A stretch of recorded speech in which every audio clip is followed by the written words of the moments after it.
都闪开！哎，是镇北侯府的人，曹侯爷这是要去哪儿啊？看着杀气腾腾的，莫非是边关又打起来了？嘿，你们都猜错了，那是因为什么？不是边关战事，是曹侯爷家那位混世魔王又闯祸了。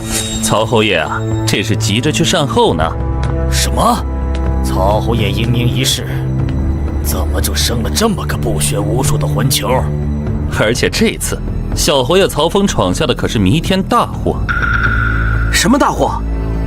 火烧聚贤楼，暴打六皇子。什么？连皇子都敢打？这可是要诛九族的死罪呀！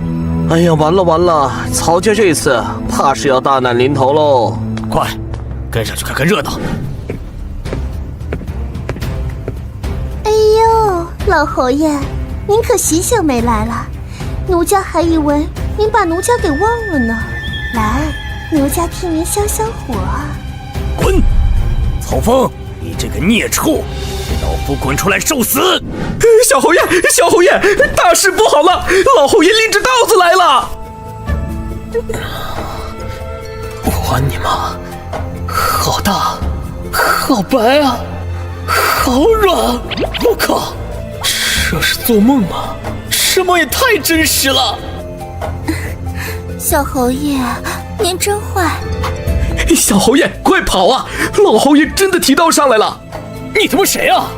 老子好不容易做一个春梦，跟着老子好事儿！小侯爷，是我呀，我是喜顺。您快跑吧，不然被老侯爷逮住，少不了一顿毒打。我操！我穿越了，传承大前王朝镇北侯的儿子！老天爷，你待我不薄啊！回头我高低的给你磕一个！孽畜！我曹家家门不幸，竟然生出了你这么一个东西！老夫今日便要清理门户，剁了你！老侯爷，不要啊！我靠，来真的！这爹是真想砍死我！孽畜！今天老夫非劈了你不可！火烧聚贤楼，暴打六皇子！尼玛！老子穿越到王后之家，正准备享福呢，你这禽兽真是给我做了个大死！不行，再跑下去真要被砍死了！好汉不知眼前亏，爹，孩儿知错了，还请爹爹恕罪。这孽畜又在耍什么花招？哼，孽畜，你这一招求饶的法子不好使了。今日若不将你这个不孝子给砍了，老夫无颜面对列祖列宗。爹爹，有话好说，孩儿真的知道错了，我决定改过自新，重新做人了。重新做人？你可还记得3年前你当街纵马撞断了兴国侯3根肋骨？当时你也说过要改过自新，可3天后你就当街强抢民妇，差点闹出人命。你以为老夫还会信你的鬼话？我靠，前人这么作死的吗？可他妈跟我有个毛的关系啊！爹，孩儿知道以前顽劣不堪，给您丢脸了。只是我娘去世的早，你又常年镇守边关，孩儿没人管束，这才……孩儿命苦啊！孽畜，你住口！你娘还没死呢，她10月怀胎生下你，你不念养育之恩，反倒在此诅咒她。老夫今日非劈了你不可！我娘没死，坏了，刚穿越记忆混乱了，玩脱了。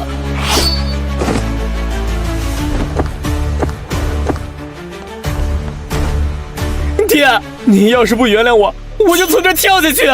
哼，你跳啊！你要是摔死了，正好我曹家少一个孽畜，历经少一个祸害，全当是为民除害了。这么高，跳下去不死也得惨啊！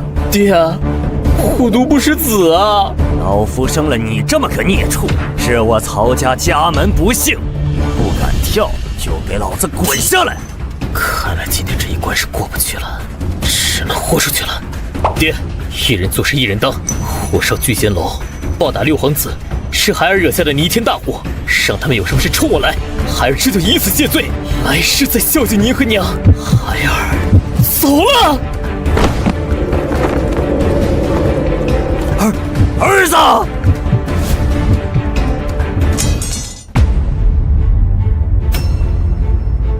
这是在干什么呀？儿子但凡有个好歹，家里的母老虎还不得将侯府给掀了？还愣着干什么？快去救人！幸亏楼不高，还有布垫着，不然非摔死不可。儿子，你可不能死啊！你死了，爹可怎么活呀？爹，您松开点儿，孩儿快被你累死了。儿子，你还活着，老夫就知道我儿吉人自有天相，肯定没事儿。儿子，伤到哪儿了没？爹，孩儿无碍，无碍就好，无碍就好。儿啊，都是爹的错，爹不该逼你。你放心，天塌下来，爹给你顶着。不就是火烧聚贤楼，打了皇子吗？没事儿，大不了老夫不当这个侯爷了，也要厚着脸皮求皇上饶你一命。这一劫总算是过去了。镇北侯世子曹峰何在？魏公公，曹侯爷，内阁裴阁老与六皇子殿下在朝会上弹劾镇北侯世子曹峰嚣张跋扈、火烧聚贤楼、暴打皇子等大罪20条。皇上震怒，要老奴亲自走一趟，缉拿世子曹峰下狱问罪，以平众怒。这孽畜这下捅破天了，可他毕竟是我儿子，进了黑衣卫的大牢，只怕性命不保。来人呐，拿人！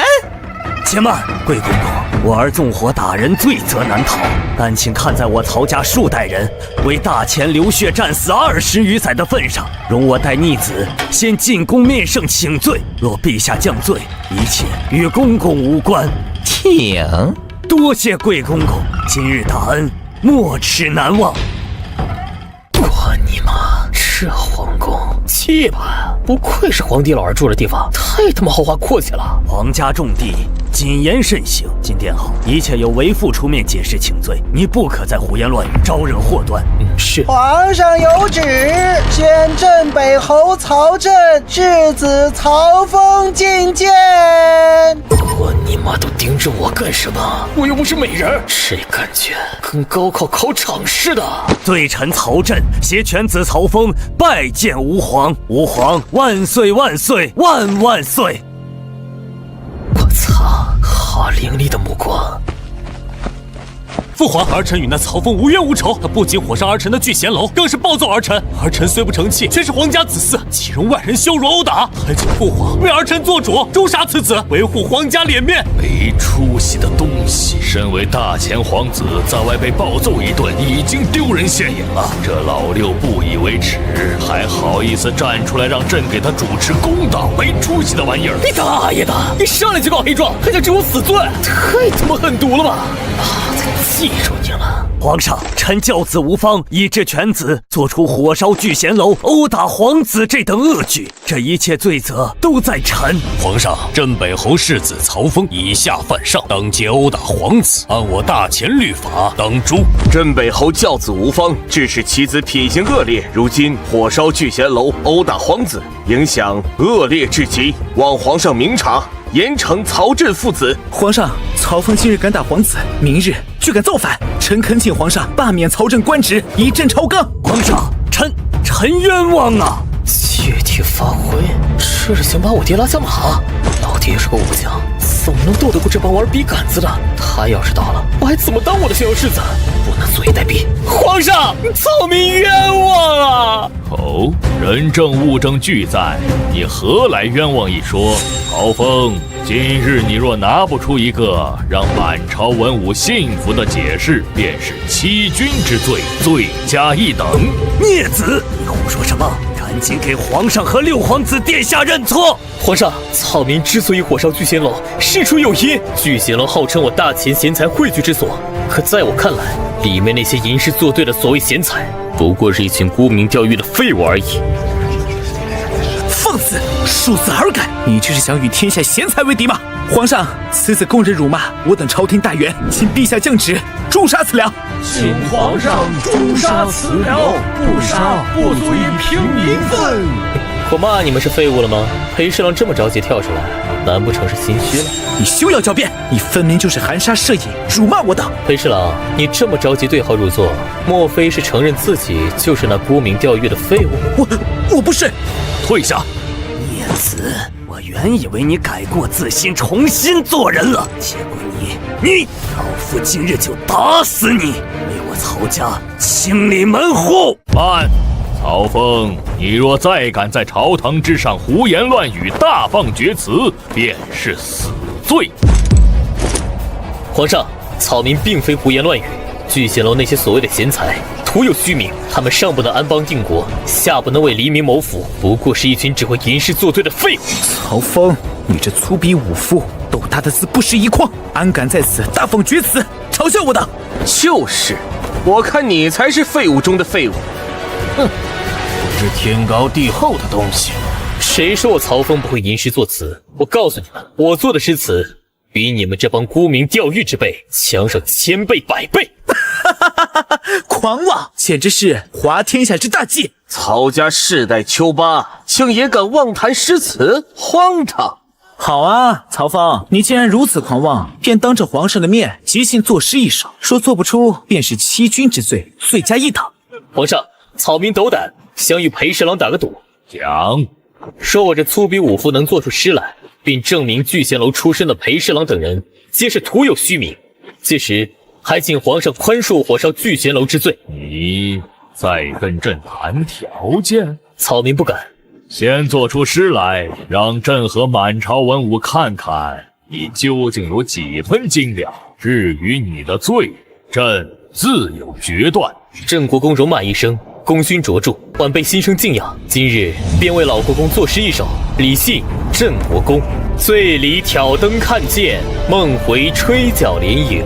800里分麾下炙，50里闲帆塞外生。沙场秋点兵，马作的卢飞快，弓如霹雳悬惊。了却君王天下事，赢得生前身后名。可怜白发生。好一个了却君王天下事，赢得生前身后名。好一个可怜白发生。好词，好词啊！了却君王天下事，赢得生前身后名，这简直是为老国公量身而作，字字泣血。父皇，如此精彩绝艳的词句，足以力压先贤，流芳百世。虎父无犬子，曹家满门忠烈。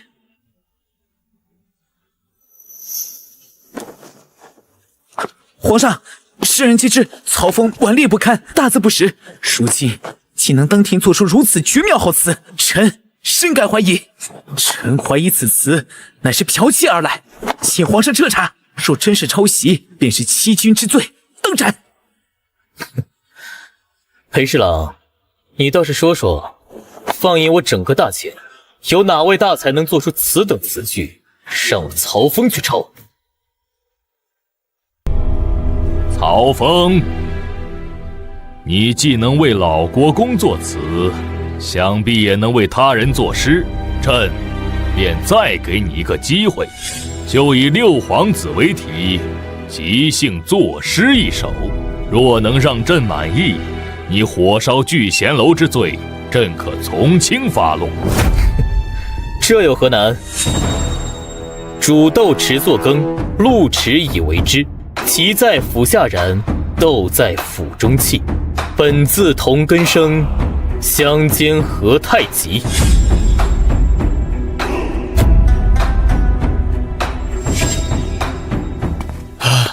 恭喜皇上，贺喜皇上！此乃国之栋梁，命出蒙尘至今，实乃我大秦的损失。恳请皇上重用此等贤才。父皇，田大学士所言极是，儿臣附议。臣附议，请皇上重用曹峰。皇上，此次不过是运气好，恰好背过2首诗罢了，岂能因此就委以重任？更何况他殴打皇子，火烧咸楼，桩桩件件都是死罪，皇家颜面何存？国法何在？皇上，裴侍郎所言甚是，曹峰自己也说会作诗算不得贤才，如今怎能凭2首诗就将功折罪？殴打皇子乃是大不敬之罪，臣恳请皇上一律严惩，以儆效尤。臣恳请皇上严惩曹峰。无论如何也要保下风儿。曹峰，你火烧聚贤楼，朕可念你文采尚可，既往不咎，但你殴打皇子，藐视皇家威严，论罪当斩。报！800里加急，辽州急报！宣，皇上，辽州节度府800里急报，胡人黑谷等13部于月前骑兵5万，叛乱了。节度使李督军殉国，辽阳城沦陷了。岂有此理！胡人反复无常，竟敢杀我封疆大使，是可忍，孰不可忍！皇上，胡人欺人胆战，臣等战战，定要踏平胡人部落，为李使君报仇。皇上，老臣愿为先锋，荡平叛乱，扬我大前国威。皇上不可呀！战端一开，劳民伤财，这些年讨伐次数还少吗？哪一次不是大军一撤，胡人复叛？长此以往，国库空虚，国将不国呀！上书所言极是，胡人亦是我大前子民，当以安抚为主。安抚？你们安抚的还少吗？我大军每次将胡人镇压，都是你们这些所谓的仁德之臣上书求情，要给他们改过自新的机会。结果呢，换来的就是放虎归山。如今李使君尸骨未寒，你们还想安抚？简直是通敌卖国！李将军，你这是血口喷人，杀戮解决不了问题，只会让仇恨越积越深。够了！胡人一再挑衅，朕一再宽宥，换来的却是变本加厉。如今杀我大臣，占我城池，朕意已决，兴兵讨伐，以安天下。皇上英明。诸位爱卿，谁能献上破敌良策，朕重重有赏。皇上，胡人骑兵犀利，我军当树壁清野，依托城池，消耗其锐气，待其粮草耗尽，再出兵决战。胡人多骑兵来去无踪，此计无法对胡人形成有效的打击。皇上，末将以为。皇上，难道满朝文武竟然不出一个痛击胡人之策？皇上，草民有破敌良策。孽子，军国大事岂容你胡言？退下！爹，孩儿心里有数。曹峰，你一介纨绔也懂军国大事，好，朕就听听你有何良策。臣有上、中、下3策，不知皇上想听哪一策？上、中、下3策。一一道来。草民遵旨。下策乃雷霆一击，永绝后患。抽调我大前龙骧军、神武军等全国精锐，凑齐30万大军，则以老将统领，以泰山压顶之势兵发辽州。此战不计伤亡，不计钱粮，只求一决字。大军所过之处，人畜不留，杀他们尸横遍野，血流成河，将所有胡人部落连根拔起，彻底杀绝。如此，则辽州再无反叛之忧。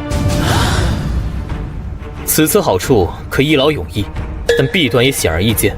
我大前倾巢而出，胡人骑兵必会四散奔逃，难以全歼。且国中空虚，周边强敌若趁虚而入，我大前将有亡国之危。此乃孤注一掷之法，不胜则亡。皇上，此策太过凶险，万万不可，不能为解借赖之患而置国家于险地呀。中策，中策乃分化瓦解，以胡制胡。辽州境内胡人部落林立，彼此间矛盾重重，并非铁板一块。朝廷大可重金厚禄，拉拢其中忠于我大前的部落，许其高官，封其爵位，让他们为朝廷效力，去攻打叛乱的部落。我等只需坐山观虎斗，任其自相残杀，无论谁胜谁败，损耗的都是胡人的力量。届时，朝廷不费一兵一卒，便可坐收渔翁之利，将立于不败之地。但此策同样有弊端，唇亡齿寒的道理，胡人也懂。哪怕那些部落拿了朝廷的好处，却出工不出力，与叛军虚伪夷，届时朝廷怕是赔了夫人又折兵，得不偿失。那么上策呢？设流官，兴教化，移民戍边。这不是破敌之策，倒像是治国之道。皇上，胡人为何屡叛不止？究其根本，是其心不复。他们名为大前子民，实则只听各部头人之令。我朝所设节度使不过是摆设，故而上策之第一步便是设流官，废除胡人头人世袭之权，改由朝廷派遣官员直接制止地方，深入部族。如此，胡人头领的号召力便会逐日衰弱。第二步，兴教化，在辽州广开学堂，教授胡人子弟说我官话，习我礼仪，读我圣贤之书，让他们知晓何为君臣，何为家国。1、2代人之后，他们便会从心底里认同自己是大前子民。第三步，移民戍边，鼓励我朝内部百姓迁向辽州定居，开垦农田。只要我大前子民在辽州扎下根，人丁兴旺，胡人便再也不敢兴风作浪。好一个设流官兴教化，移民戍边，此乃固本清源、安定100年的万世之策。哈哈哈哈哈哈！好，好啊！镇北侯世子曹峰富有韬略，不愧是将门虎子。皇上谬赞，草民愧不敢当，能为皇上分忧，乃草民之幸。但此3策虽好，却也难敌你殴打皇子、触犯国法的死罪。糟了，这老狐狸还是要治我的罪。皇上，草民自知罪该万死，火烧聚贤楼，殴打皇子，皆是草民一人所为，与曹家无关，还请皇上明察。皇上，我曹家世代为将，对大前忠心耿耿，战死沙场的族人不下30，我曹家堪称满门忠烈。曹家之功，朕自然记得。草民身为曹家子嗣，若因私斗被斩首于世，实在是无颜面对列祖列宗。草民恳请皇上给草民一个轰轰烈烈战死沙场的机会，我愿手提3尺剑，为大前流尽最后一滴血。如若皇上应允，草民死而无憾。皇上，上阵父子兵，老臣愿与犬子同赴辽州平叛，为大前马革裹尸，万死不辞。父皇，请看在曹氏满门忠烈的份上，给曹峰一个去战场杀敌、将功赎罪的机会吧。恳请陛下给曹峰一个戴罪立功的机会，臣等附议。父皇，曹峰殴打儿臣，罪不可恕，但他既有心为国战死，儿臣也恳请父皇成全他，给他这个机会。曹峰上了战场，刀剑无眼，本皇子看你怎么死。罢了，朕念你曹家世代忠良，本就想饶你死罪。你能主动恳请去战场杀敌，报效朝廷，朕心甚慰。既然如此，朕便成全你的忠心，传朕旨意。传陛下旨意。镇北侯世子曹峰殴打皇子，本是死罪，但念其有献策之功，且有报国之心，特赦免其死罪。谢皇上不杀之恩，草民必定肝脑涂地。朕还没说完，命曹峰为大前辽州军正九品任勇校尉，即刻赴任，戴罪立功。曹峰，朕给你这个机会，你可不要辜负。为了防止你懈怠偷懒，等你什么时候累功至从3品云辉将军，再回帝京吧。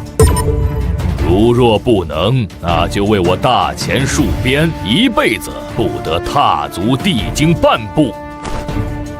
从9品到从3品，何止天壤之别？这无异于终生流放。好一个公报私仇的老阴逼！臣领旨谢恩。辽州胡人屡次叛乱，此番更是袭杀朝廷命官，罪不可恕。若不给他们一个教训，外人还以为我大前软弱可欺。镇国公李信，老臣在。朕命你为辽州平叛主帅，节制神武军、龙骧军、青州军、幽州军、辽州军以及辽州胡人各部，即日出征，镇压叛乱。老臣领旨。定武侯、东川侯、镇东侯，臣在。朕命尔等3人为平叛副帅，归镇国公节制。臣等遵旨。户部兵部10日内调足钱粮军械，大军20日内开拔，不得有误。李爱卿，老臣在。朕赐你上方宝剑一柄，此战若有畏战不前者，临阵脱逃者，你可持此剑，先斩后奏。老臣领旨谢恩。好家伙，这皇帝都真格的了。此番平乱，当行雷霆手段。凡参与作乱的13个部落，大军征讨，人畜不留。令大军抵达辽州后，征调其他胡人部落为先锋。平叛之后，辽州设流官、兴学堂，不再任用胡人头目。我靠，这不就是我的计策吗？这狗皇帝用了我的计策，不但不赏，还把我发配边疆，不要脸！活着真好，这一趟跟鬼门关走了一遭似的。好小子，你个孽！不，我儿以前是为父误会你了。爹，老夫还以为你真是扶不上墙的烂泥，没想到你智勇双全，才华横溢，不愧是我老曹家的种，有老夫当年的风范。要点脸行吗？你就是个莽夫！要不是我，咱家今天就得遭殃。爹，孩儿累了，我们先回府吧。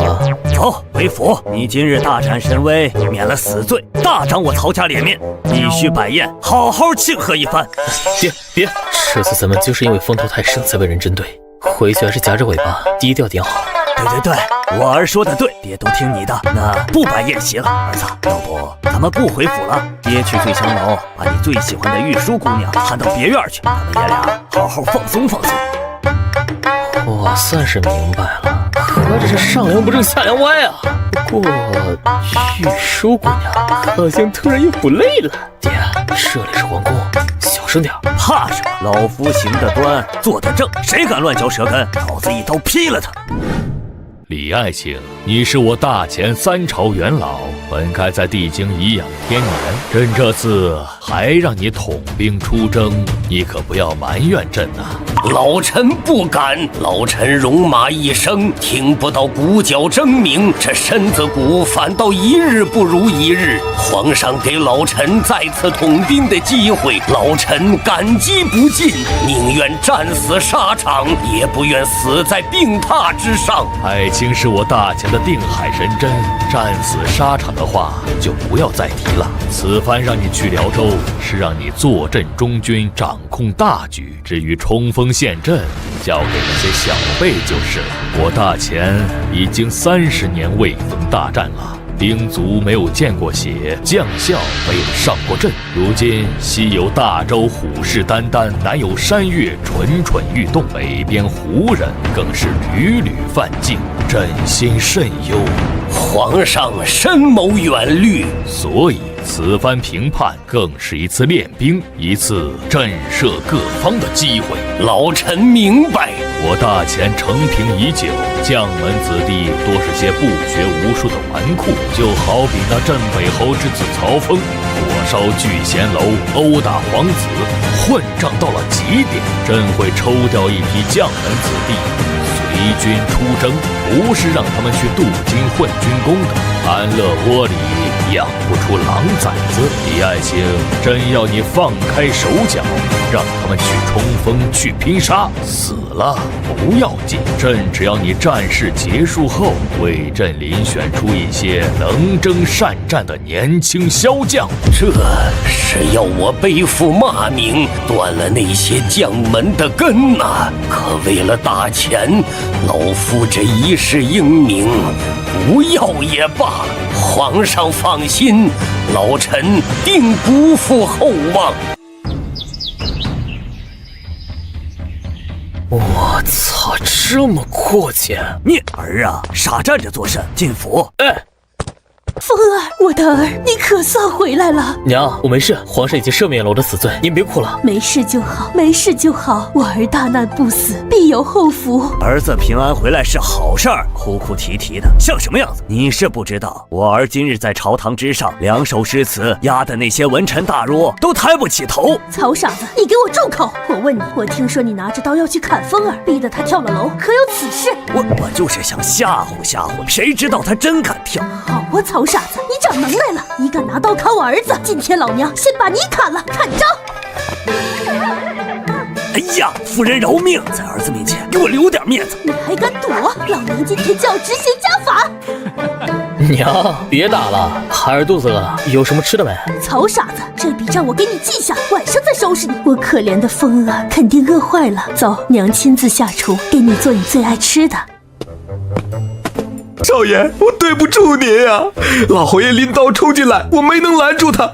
您打我骂我都行，千万别赶我走啊！停，住手！行了，起来吧，这事不怪你。少爷，您不罚我？罚你做什么？起来。少爷，我决定了，从今天起改头换面，重新做人。你小子的好日子来了。对了，我爹那一脚没把你踹伤吧？没有，少爷，我皮糙肉厚，没事儿。没事就好，那还愣着干嘛？走，陪本少爷在府里逛逛。哎，来嘞，少爷。幽兰，你可想好了，我贺家与曹家是世交，曹家对我贺家有恩，你若执意退婚，两家从此便反目成仇了。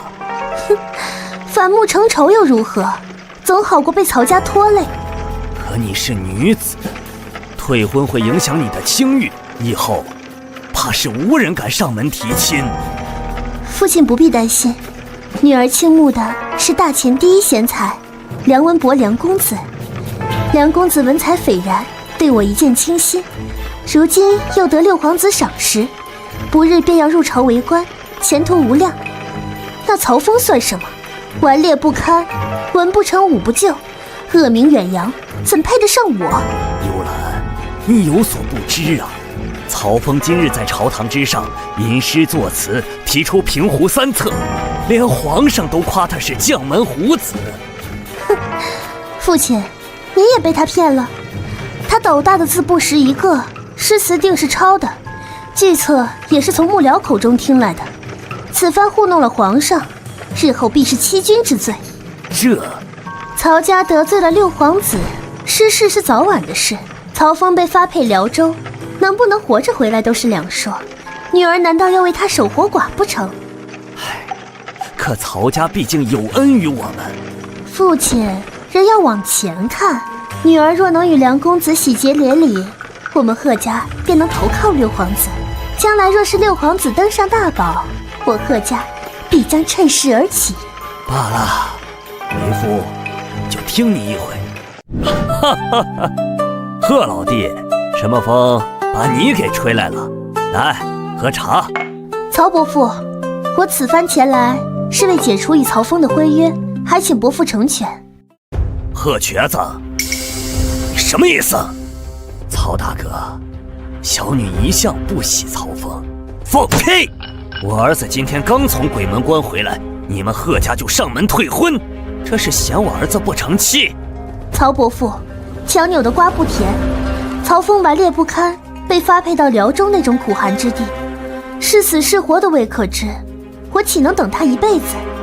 我儿子再不堪，也轮不到你一个女人在这说三道四。滚！现在就给我滚出去！曹大哥，不就是解除婚约，何必大发雷霆？贺瘸子，你个忘恩负义的狗东西！当初要不是我爹，你早就死在乱军之中了。现在看我曹家失势，跑来落井下石，信不信老夫现在就劈了你！贺瘸子，你个忘恩负义的狗东西！媳妇儿，里面那个美人是谁家姑娘？可曾婚配？少爷，您不认得了？那是您的未婚妻，平乐侯府的贺幽兰小姐啊！我的未婚妻这么漂亮，老天待我不薄啊！曹峰顽劣不堪，配不上我，这婚我退定了。退婚？陶贤侄，你来的正好，你和幽兰本就不般配，快劝劝你父亲，和和气气的把婚约解除了，免得伤了两家和气。曹峰，我知道你曾对外宣称非我不娶，但强扭的瓜不甜。完了，我儿子怕不是被刺激疯了。娶你？你长得这么丑，我要是真娶了你这么个丑八怪，怕是连饭都吃不下。你说我丑？你们想退婚是吧？可父母之命，媒妁之言，岂是说退就退的？今日退了婚，我镇北侯府的脸面何存？我曹峰岂不成了全京城的笑话？贤侄，这事儿是我们不对，可你们实在是不般配。退婚可以，订婚的聘礼悉数退还，另外再赔偿我镇北侯府3万两白银作为名誉损失费。好，一言为定。哎呀，口误，我说错了，是赔偿我们5万两，少一个字儿。这婚你们也别想退，我就耗着，看谁耗得过谁。你5万两，你怎么不去抢啊？好，5万两就5万两，明日就送到府上。爹，我们走。儿子，你没事吧？爹，我没事，就是琢磨着5万两是不是还要少了点。你不是非贺幽兰不娶吗？怎么突然就……爹，还是想通了，天涯何处无芳草，何必单恋一枝花？解除婚约能换5万两现银，这买卖不亏。好啊，我儿终于长大了。说得对，女人嘛，天底下多的是，女人如衣服，旧不如新。曹傻子，你再说一遍。少爷，你干嘛呀？香菱，少爷我昨晚丢了件玉佩，我怀疑是你偷拿了，让少爷我检查检查。少爷，我没拿，饶了香菱吧。少爷，平乐侯府把银子送来了。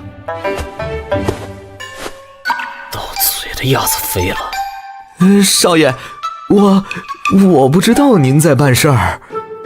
你过来，以后进我房间要记得敲门，记住了吗？记住了。滚吧。哎，回来。少爷还有什么吩咐？你刚刚喊什么？哦，对，少爷，平乐侯府将银子送来了，5万两，全都是现银啊！还真送来了，看来是要少了。走，瞧他去。发财了！小爷我也终于阔绰了。孽子，你还笑得出来？人家这是用银子把我们镇北侯府的脸往地上踩，以后咱们家还怎么在京城见人？我怎么生了你这么个混账东西？曹傻子，你敢动风儿一根手指头试试？你就惯着他，我曹家马上就要沦为整个大钱的笑柄了。只要我儿高兴，沦为笑柄又如何？爹娘，你们别动怒，娘说的对，那贺幽兰不愿意嫁，是她没福分。凭您儿子的条件，什么样的媳妇找不到？我儿说的不错，凤儿放心，你看上哪家闺女，娘亲自上门给你提亲。爹，你也别生气，孩儿觉得与贺家解除婚约，对我镇北侯府反而是好事。哼，好事儿。爹，你想，我们这些将门世家互相通婚，势力盘根错节，早已是皇上心头上的一根刺。说我们两家联姻，强强联合，岂不是更让陛下忌惮？如今我们不仅解除了婚约，还闹得人尽皆知，反倒能让陛下安心。这5万两买的不是面子，是咱们镇北侯府的平安。这5万两现银，怕是让贺家伤筋动骨了。看在往日的交情上，不如将银子退还一些回去。我曹家行得端，坐得正，不能落个贪财的恶名。爹，是他们贺家不仁不义在先，有什么交情可言？再说，这名声有什么用？能吃还是能喝？我曹峰在京城的恶名还少吗？债多不压身，再多一个贪财的名声，倒也无所谓。我觉得风儿说的不错，你不当家，不知柴米贵，这些年你的俸禄全拿去接济那些老兵，若不是我精打细算，这侯府早就入不敷出了。比起虚名，还是这白花花的银子实在。这银子进了我曹家大门，就是我曹家的了。福伯，待人轻点，5万两，1两都不能少。点清楚了，留1000两日常开销，剩下的都存到钱庄去。娘，这银子是孩儿讹来的，理应归我支配才是啊。凤儿放心，这偌大的侯府将来都是你的，这些银子娘先帮你存着，给你以后娶媳妇用。娘，孩儿已经长大了，马上就要去辽州军前效力，孤身一人，孤苦无依，身上要是还没有银子傍身，到时候忍饥挨饿，您不心疼吗？那为娘先给你2000两，你可不能再胡乱挥霍了。娘，孩儿此去是要上阵杀敌的，总得招募些护兵吧，这都要花银子。那给你5000两。4万两。不行，最多7000两。娘，孩儿此去辽州，还不知能不能活着回来。行了行了，给你1万两，不能再多了。不然儿子此去辽州，上下打点也需要银子，手里没钱，1分钱难倒英雄汉，总不能让他被别人看扁了。罢了，那就给你12000两，记住，不可再拿去胡作非为。孩儿晓得了，谢谢娘。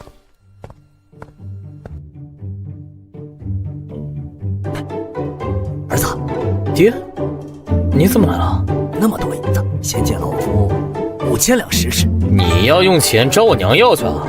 你娘那是铁公鸡，方才要不是老夫帮你说话，你能拿到12000两？您要这么多银子干嘛？嘿，你马上要去军前效力，老夫总得找几个军中好友吃顿酒，让他们照顾照顾。可你娘看得起我现在，身无分文呢。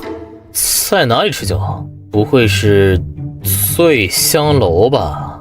哎呀，你不知道我那帮老兄弟，别的地方他们可不去。小侯爷，您的赤蝶告身已经办好了，请您过目。有劳吴主事了。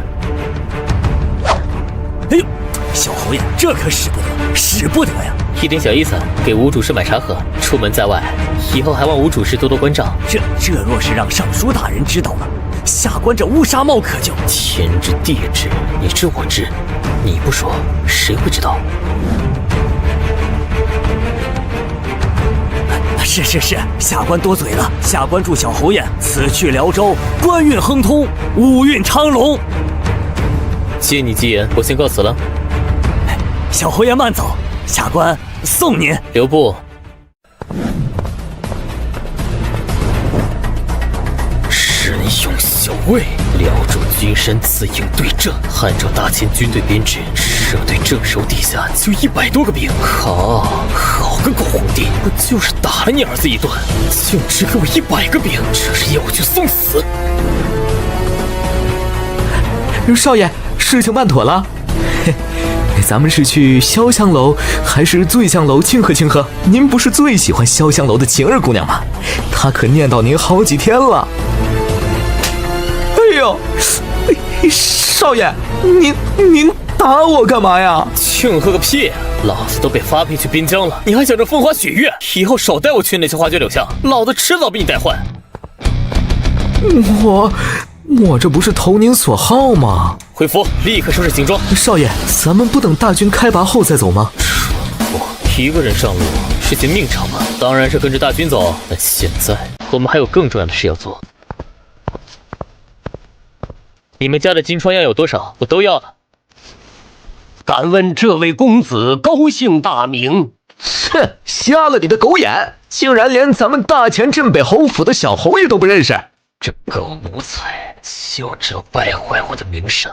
你给老子闭嘴！不知是小侯爷驾临，小的有眼无珠，该打！掌柜的，别怕，我马上就要去军前效力，需要一批金疮药，你店里有多少都给我装好了。小侯爷，您开恩，饶了小的吧，小的家里还有80老母要侍奉啊。就是买点药，怎么跟要他命似的？你起来，黑我磕头干什么？小侯爷，这些金疮药价值不菲，要是都给了您，小店怕是要关门了。操，感情是以为我要白拿？我以前这么混账吗？媳妇儿，你过来。少爷有何吩咐？我以前买东西给银子吗？少爷，您要买谁家的东西，那是谁家的福分，谁敢问您要银子，那不是找打吗？我白吃白拿，衙门就不管？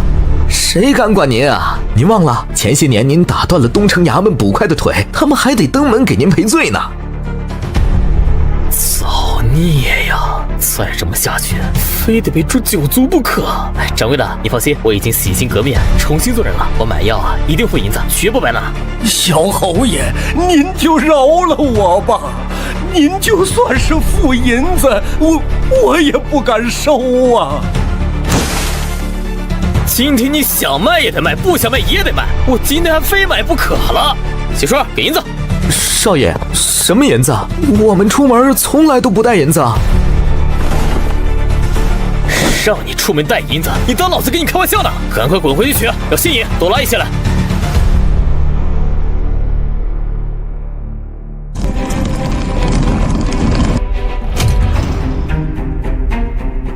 你们店里治风寒的药我全要，媳妇付钱。外伤药外园了，付钱。哎，这位少爷，我们家有上好的西域虎女，你要吗？少爷，要婢女还是壮汉？哎呀，我家应有尽有啊！我家一个壮汉只需要10两银子，包您满意。围着干什么？都滚开！别挡了我家少爷的道。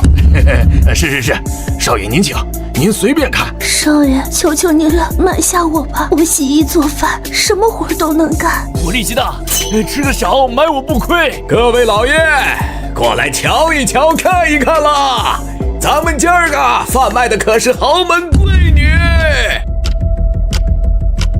诸位老爷，这可是原青州刺史府上的大小姐，刺史写反诗，如今已被抄家问斩，他家女眷全都贬为奴籍。这位大小姐琴棋书画样样精通，更难得的是还是完璧之身，买了绝对不亏呀。这娘们儿多少？这位老爷好眼力，您诚心想要，给50两就行。我呸，50两，他金子做的，老子能买15个婢女了。老爷莫动怒，这可是刺史家的小姐，身份高贵着呢。现在50两就能买回家，让他们伺候您沐浴更衣，您绝对不亏。太贵了，便宜些吧。哎呦，各位老爷，50两已经是最低价了。这样，你们要是觉得大小姐太贵，那要不看看另外几个？这几位是刺史府出身的丫鬟，个个容貌俏丽，干活也麻利，他们比那大小姐便宜，只需15两就可以带回家。媳妇儿，你说咱们要是买了这刺史府出身的大小姐，会惹上麻烦吗？少爷放心，青州刺史全家问斩，案子早就结了。这些女眷贬为奴籍，谁有钱就能买，干净的很。再说了，这大小姐长得标致，琴棋书画样样精通，50两咱们买了不亏。大爷，我玩过的女人没有1000也有800，可还真没尝过刺史府大小姐是啥滋味。三爷，想知道啥滋味，买回去试试不就知道了？就是，等您玩腻了，也让咱们弟兄们尝尝鲜，过过瘾。哎呦，原来是三爷呀！您的眼光就是毒，这大小姐可是个宝贝，我从青州一路带过来，还没人碰过呢。您是老主顾，我给您个实诚价，47两，您带走。45两，人我马上带走。行，就依三爷，以后还请您多多捧场啊。好说。这女人，小爷我要。谁他娘的不长眼，敢跟我们三爷抢女人，不想活了！赖三儿，你狗日的瞎了眼，敢跟我们小侯爷抢女人？你那怡红院是不想开了啊？信不信老子明天就带人给你砸了？哎呦，小侯爷，误会，天大的误会！小的狗眼看人低，没瞧见您大驾光临，就算给小的100个胆子，我也不敢跟您抢女人呀。这刺史府的大小姐，回头直接送到小侯爷府上，银子我出了。不必了，赖三儿，小爷我已经改过自新，抢民女的事不干了，这银子我自己出，不劳你破费。你可以滚了。是，小侯爷，那小的就先告辞了。是他，镇北侯府小侯爷，历经臭名昭著、无恶不作的纨绔曹风。小姐，你多保重啊！蟋蟀，你要老婆不要？咱们把他们几个也一并买了吧，让他们有个伴儿。你瞧上哪个，到时候给你当老婆。啊，少爷，我哪有那个福分？我一个做奴仆的。你小子虽然毛病一堆，但对我还算忠心，好好跟着我，黑大不了你。去把那几个丫鬟都买了，回头挑几个对眼的争个家。少爷，我蟋蟀这辈子就跟定您了。还愣着干什么？给银子都买下来。哎，好嘞。解开他们身上的绳索。少爷，万一跑了怎么办啊？要不带回府里调教几日再说。这里是地京，没有路引，他们能跑到哪儿去？跑了，官府也会抓回来，不必多此一举。哎呦，这不是曹家的曹大傻子吗？我还以为你烧了聚贤楼，小命就没了呢，居然还活着。听说你弄了个什么仁勇校尉，要去辽州送死啊？升官了，怎么也不请咱们兄弟喝一杯，太不够意思了。就是啊，今晚醉香楼你必须请客。可是叶永昌，老子怎么生了你这么一个逆子？你爹我活得好好的，怎么咒你老爹死呢？你个狗日的大不孝啊！曹大傻子，你他娘的找死！开不起玩笑就别开，咋还急眼了呢？你们这帮挨千刀的，有一个算一个，都他娘的是猪狗不如的畜生！前些天怂恿老子去火烧聚贤楼，火烧起来，你们倒在旁边看热闹。老子和六皇子干架的时候，你们跑得比狗都快，把老子一个人埋在那儿，怎么急着去投胎啊？曹大傻子，你他娘的才猪狗不如！你敢骂我，反了天了你！给我打，打死算我的！来得好，给我揍他们，狠狠的打，别打死就行。啊！叶大哥，快跑！还愣着干什么？小侯爷把你们买来，不是让你们看戏的，上去帮忙啊！帮忙，保护侯爷！头儿，都动刀子了，再不阻止要出人命了。干啥去？那帮人都是功勋将门之后，你上去了帮谁得罪谁？可这片归咱们管，不出面不好吧？何必给自己找不自在？怕什么？上头问起来就说咱们在别的街巡逻。走，喝茶去。等他们打完了，咱们再过去收拾烂摊子。狗日的，不会说人话是吧？老子今天就教教你怎么说人话！啊！叶大哥，快跑！站住！有种别跑！老子今天不把你们拍死，就不姓曹！曹大傻子，你有种别走，我们回去叫人。今天非得将你打得跪地叫爷爷不可！老子现在就让你跪下叫爷爷！他们受伤了，快去搀扶一下。小侯爷，您别动，脸上在流血，奴给您擦血。少爷，您没事吧？这帮孙子，我这就回去叫人，今天非得打回来不可。回来，少爷，打个屁呀！人家都是功勋将门子弟，你还想打上门去？人家都跑了，咱们也没吃亏，事儿闹大了不好收场。可是您的伤，不碍事，脑袋就擦了道小口子，他们伤的比咱们重，先回去。今儿个你们打的都不错，先去疗伤、洗澡、吃饭，回头我再论功行赏。喜顺，你先带他们在府里安顿下来。是，少爷。你这是怎么了？谁这么大胆将你打成这样？告诉爹，爹给你做主。爹，您别生气，我跟中永侯家的叶永昌他们当街打架是故意的。故意的？爹，你想，咱们10大军侯互相通婚，同进同退，抱团太紧了。当今皇上眼里揉不得沙子，迟早要收拾咱们。所以呢？所以孩儿这次和这些侯府子弟闹翻，就是个机会，也可以趁机与他们划清界限。你现在就去皇宫，先告他们一个黑状。告黑状？就是他们联起手来欺负我，请皇上为我主持公道，顺便试探试探皇上的反应。可我们现在和他们闹翻，就势单力薄了。万一皇上要对咱们不利，那到时候帮咱们说话的人都没有了。爹，咱们不是还有二皇子殿下吗？咱们只是和其他军侯闹翻，又不是造反。这正合皇上的意，他高兴还来不及呢，怎么会对付咱们？你的意思是，他要是动了咱们，其他军侯只会心生警惕，抱得更紧。这个道理皇上懂。咦？这曹振是吃错药了，竟同意了平乐侯府的退婚。皇上，此事另有内情。曹侯爷得知贺家要退婚时，勃然大怒，险些动手啊。那后来怎么又同意了？是世子曹峰亲口同意的，他还顺势讹了平乐侯府5万两白银。原来是那小王八蛋的主意。朕就说曹振那头倔牛怎么会服软？为了区5万两，断了门好亲事，真是家门不幸啊！启奏皇上，镇北侯曹振宫外求见。曹振，他来做什么？莫不是为了退婚的事后悔了，来找朕做主？回皇上，曹侯爷是来告状的。告状？他状告中永侯世子叶永昌、镇西侯世子吕健等人当街殴打他儿子曹峰，请皇上为他主持公道。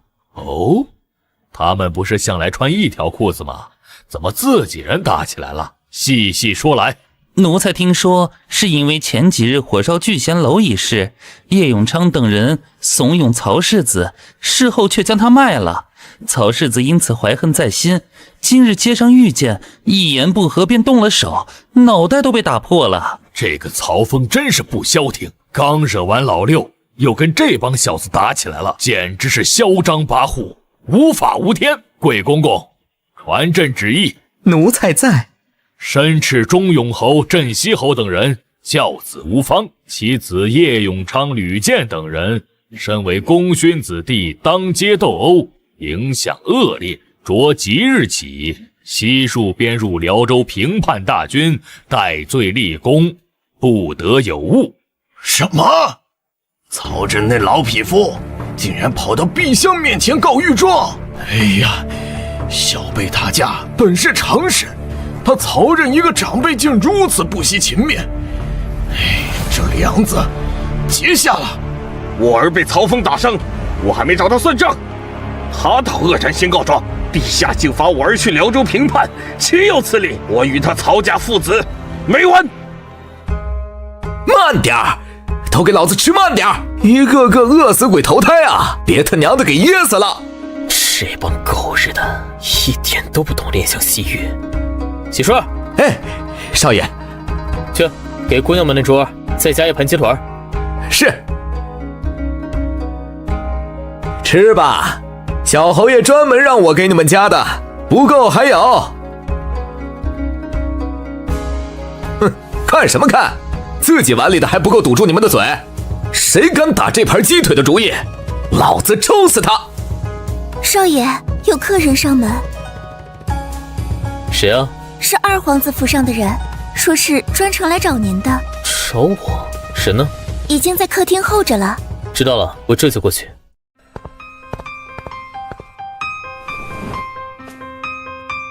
苏向明见过世子。苏先生不必多礼，请坐。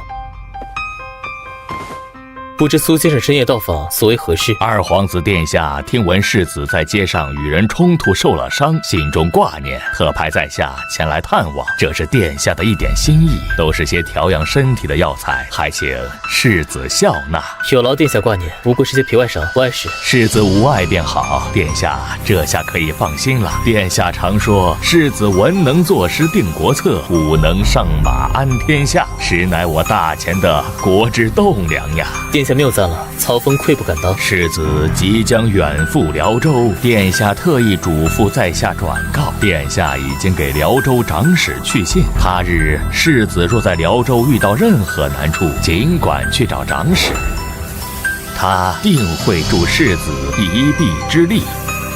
请先生务必转告二皇子殿下，殿下如此厚爱，曹峰感激涕零。他日殿下若有用得到我曹峰的地方，我定万死不辞。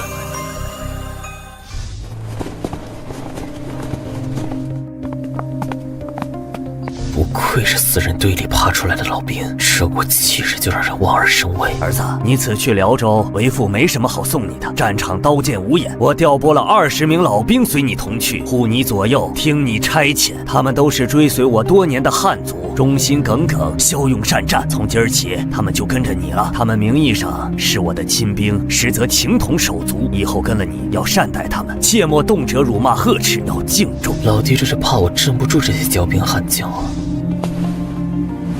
多谢父亲厚爱。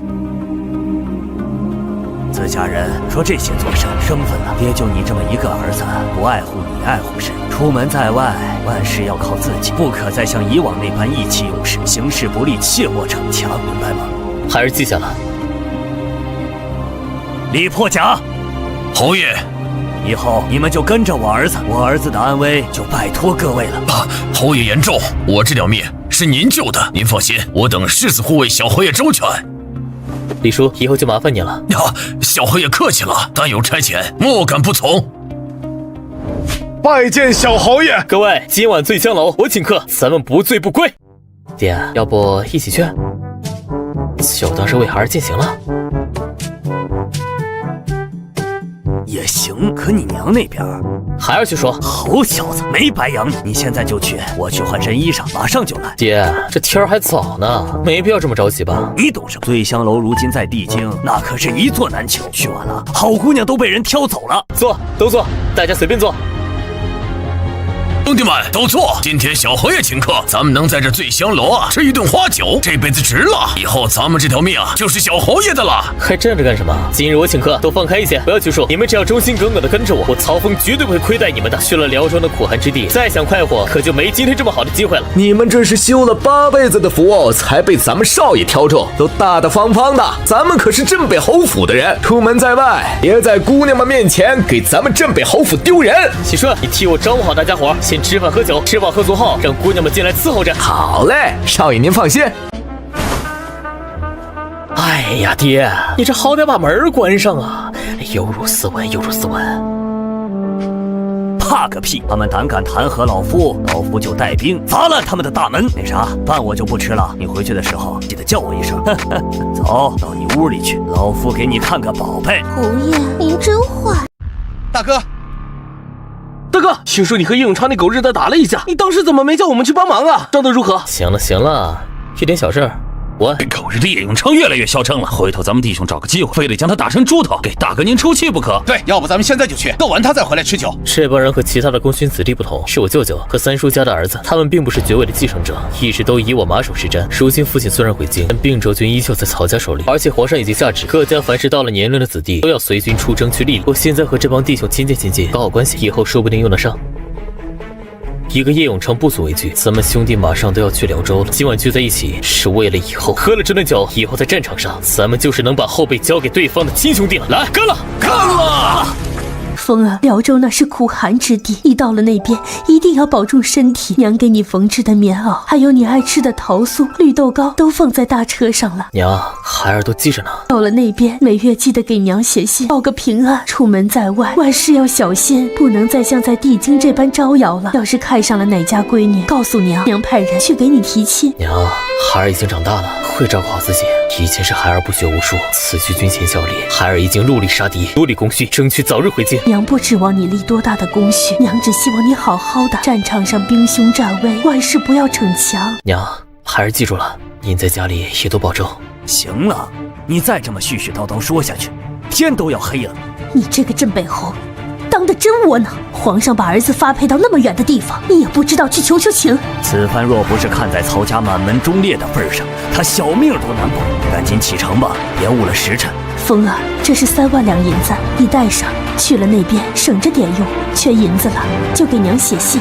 爹，娘，你们保重，等孩儿凯旋归来。儿啊，记得到了那边给娘写信。到了那边，好好为朝廷效力，不要给我曹家丢脸。你们回吧，出发。哎，那不是镇北侯家的世子曹峰吗？敢辱骂我等贤才，终于遭报应了吧？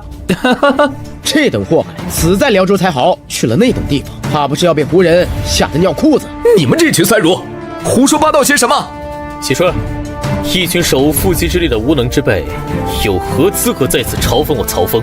我此去奉皇命，前去军前效力，是为保境安民，报效朝廷，全我镇北侯府忠勇之名。尔等只知吟诗作画，在风花雪月之地与女子调情，我曹峰看不起你们。曹峰，你休要逞口舌之利！辽州战场兵凶战险，你去了，怕是离死不远。我看你还是现在去订一副棺材，以备不时之需吧。烽火照辽州，心中自不平。牙帐辞凤诀，铁骑绕地京。血案调急化，风多杂鼓声。宁为百夫长，胜作一书生。好事！小侯爷好样的！祝小侯爷一路顺风。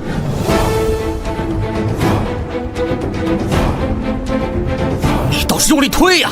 我这不是在推吗？你光喊有什么用？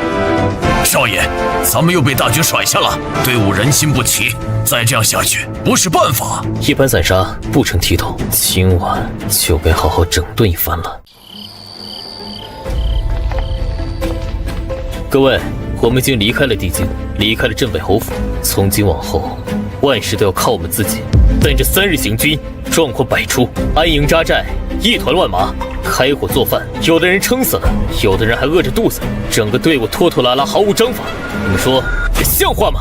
从现在起，我将所有人重新编队，分为4队，各设管事1名，各司其职，另行禁止。喜顺，少爷，命你为第1队管事，从仆役中挑选15人，负责我们每日的食宿安排、物资采买。有问题吗？没问题，谢少爷信任。李叔，少爷，请吩咐。你为第2队管事，统领手下19名护卫，负责探路、警戒以及夜间轮班守卫。我们所有人的安全都交给你了。遵命，万死不辞。香菱，你为第3队管事，带领李宁儿等6名姑娘，再挑选10名仆役，负责全队人的伙食。我要让兄弟们每天都能准时吃上热饭。是，少爷，奴婢一定办好。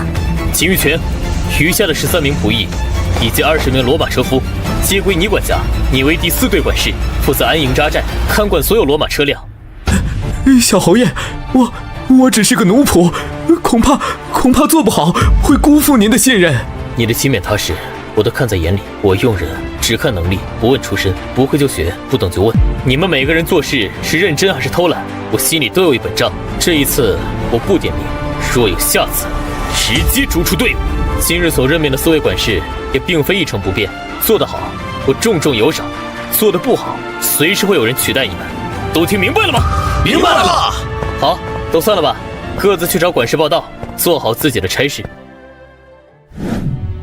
这出门在外，人吃马嚼，开销真是惊人。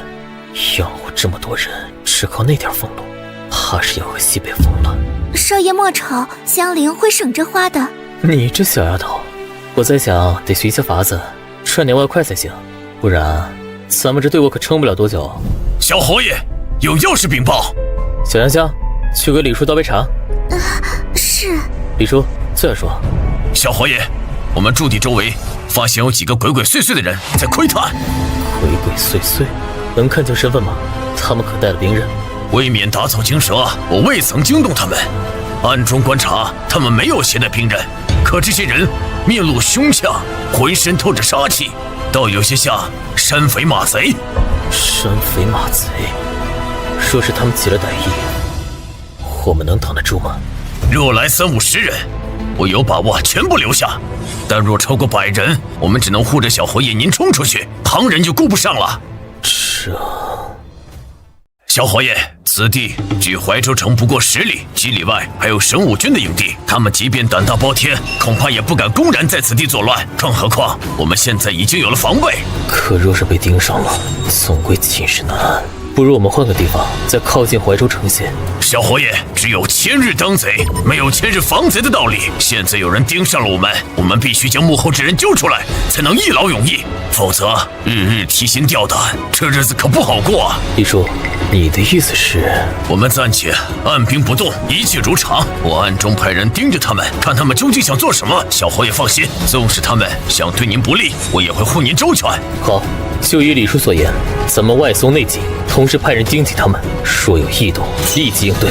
是。江陵、齐玉泉，少爷有何吩咐？现在有鬼鬼祟祟的人盯上了我们，不知是何来路。为防万一，我们必须做好准备。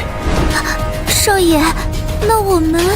秦玉泉，你去将第3辆骡车上的水火棍都发下去。若有贼人来袭，至少我们手上还有趁手的家伙。是，我这就去办。别担心，有李叔他们在，不会有事的。不过我们自己也要小心防范。是，少爷。小侯爷，出事了！出什么事了？慢慢说。我们离开后不久，就有一伙人闯入了张家庄，见人就杀。你看清楚了，有多少人？看得清清楚楚，大概30多人。李管事留下我们几个在后面盯着，谁知就看到了这一幕。坏了，我们昨夜刚在张家庄宿营，他们这是要贼增陷害。小侯爷，我现在就带人回去将这帮杂碎抓了，不然咱们跳进黄河也洗不清。不行，现在回去就中了他们的圈套，那帮人肯定早就跑了。你现在回去，正好碰上他们引来的官府，到时候百口莫辩。那怎么办？你一个人回来的，其他弟兄呢？还有2个弟兄在张家庄外远远地盯着那伙人，我回来报信。好，他们跑不掉。李叔，你立刻拿我的拜帖去前方大营找龙将军飞骑营指挥使周正义，就说我们发现了一股流寇屠戮百姓，请他出兵清剿，让我们的弟兄给他带路，务必将那伙人全部活捉。是。喜顺，你马上去找我的表弟张永豪、张永武，告诉他们有人要陷害我，我担心被人屈打成招，让他们立刻去禀报郑国公，请郑国公下令先把我抓起来，彻查此事。是，少爷。我倒要看看究竟是谁要置我于死地。曹峰何在？我就是曹峰，不知将军找我何事？哼，曹峰，你做了什么事，自己心里清楚。滥杀无辜，屠戮张家庄63口，你简直畜生不如！哦，不知是哪位大人下的结论？我奉我家侯爷之命，特来缉拿你归案。你家侯爷是哪位？定武侯宋侯爷。宋税，拿下！且慢，我乃镇北侯世子，我父亲是并州军都督曹振，你们敢抓我，可知后果？镇北侯世子，曹峰，别说你爹是曹振，今日就是天王老子来了，你也必死无疑。我与你们无怨无仇，是谁派你们来的？谁让你得罪了不该得罪的人？来人呐，给我捆了！我若是不跟你们走呢？不走，那就是畏罪拒捕，格杀勿论。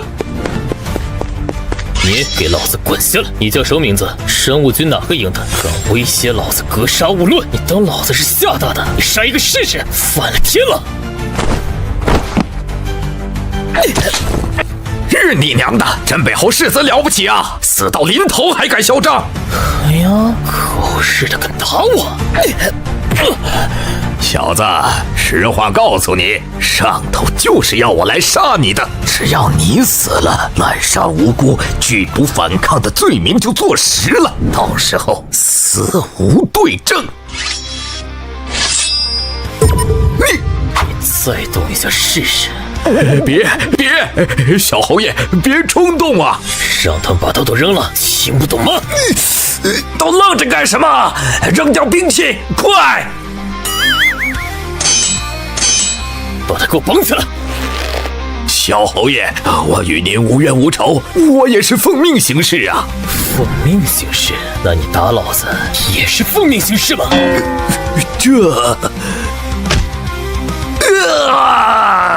看什么看？都给我滚下马，到那边抱头蹲下！叫你的人蹲下！你们他娘的耳朵聋了！听小侯爷的，都给我下马，蹲下！想看我死吗？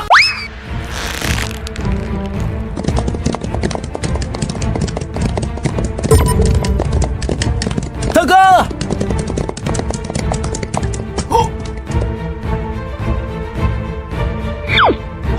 大哥，这是怎么回事？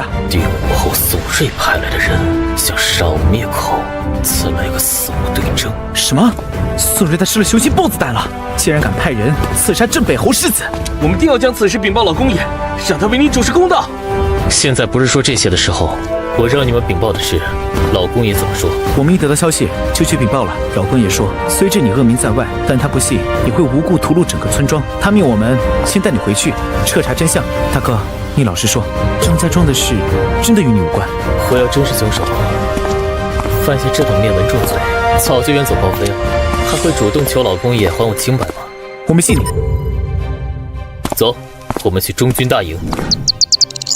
国公爷，那曹峰简直是畜生不如啊！他仗着自己是镇北侯之子，嚣张跋扈，无法无天。说重点。是，私了昨夜宿在张家庄，竟将庄内妇孺尽数凌辱屠戮，为了掩盖罪行，更是放火烧村。幸好被怀州衙门的人撞破，才仓皇逃窜。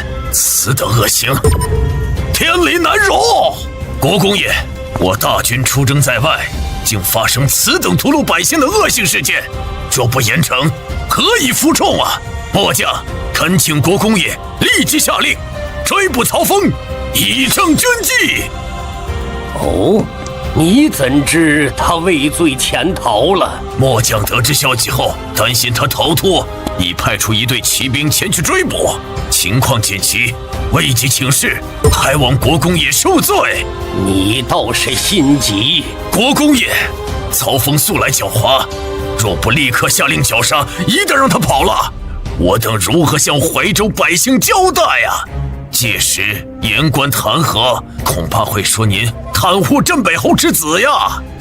哼，你不是已经派人去了吗？何必再多此一举？问本宫要什么追捕令？这末将是想名正言顺。本宫已经派永豪、永武兄弟去传唤曹峰了。此事是真是假，尚无定论。你就在这里等着，等曹峰来了，一切自然水落石出。是，等。只怕我的人已经得手了。曹峰，只要你死了，便是死无对证。都听好了，嘴巴给老子放严实点儿。这事儿要是漏了，不光咱们掉脑袋，家人也得跟着完蛋。刘指挥放心，屠村可是灭门的大罪，兄弟们心里有数。回去后要是有人问起这2天干嘛去了，知道怎么说吗？知道，就说奉命追捕逃兵去了。把从村里搜刮来的东西都扔进来。刘指挥，为啥呀？不是说好了谁抢的归谁吗？哼，不知好歹的东西，这叫赃物。被人发现，你有几颗脑袋够砍？现在老子替你们保管，回头换成银子再分给你们，我还能私吞了不成？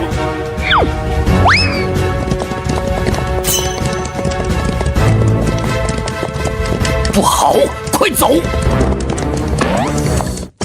日你娘的，脑子缺根弦呐，还扛着赃物干啥？快扔到草丛里去！别慌，他们是龙香军的人，不敢拿我们怎么样。只要我们自己不开口，谁也奈何不了我们。我是神武军指挥刘大，正在奉命追捕逃兵。你们龙香军这是什么意思？指挥使，这是从林子找到的血衣，还有这个是他们刚刚扔进草丛的赃物。一群畜生，全部给我拿下！大胆！我们是神武军的人，谁给你们的胆子抓我们？谁敢反抗，杀无赦！快分开跑，回去给侯爷报信！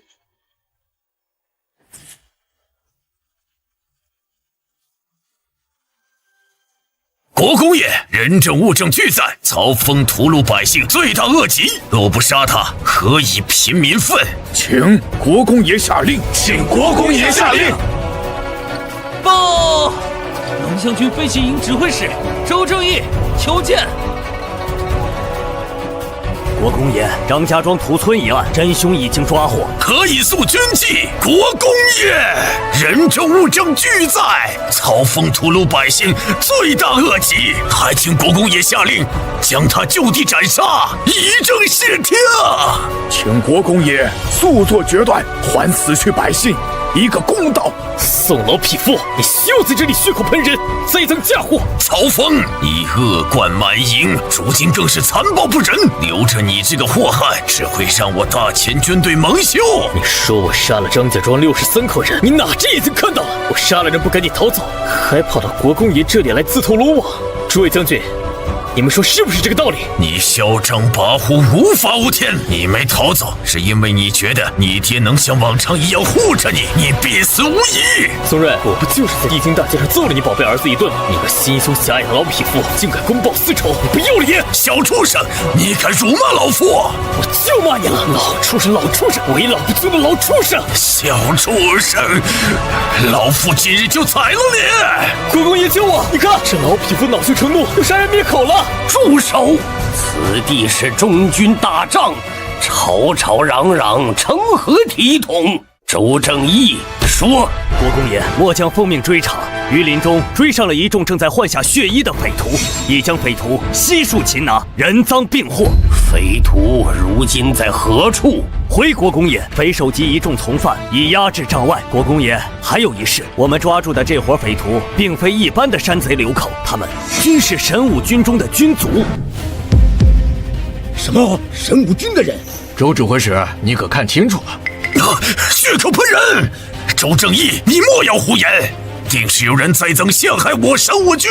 侯爷，这些人身穿神武军军衣，手持神武军制式兵刃，腰排巨赞。至于他们究竟是不是神武军的人，将花名册取来一查便知。国公爷，定武侯宋瑞贼喊捉贼，他派人屠戮张家庄63口人，却栽赃嫁祸于我，其心可诛。若非周将军及时查明真相，今日我曹峰不仅性命不保，国公爷您的清誉亦会受损。还请国公爷为我主持公道，还我清白，让宋瑞血债血偿。好你个宋瑞，我等险些被你这老贼蒙骗了。我就说此事蹊跷，好狮子再顽劣，也断不敢光天化日之下屠戮百姓。原来是你这老匹夫在背后搞鬼。为了一点小辈间的私怨，竟犯下如此滔天大罪，简直有辱定武侯府的门楣。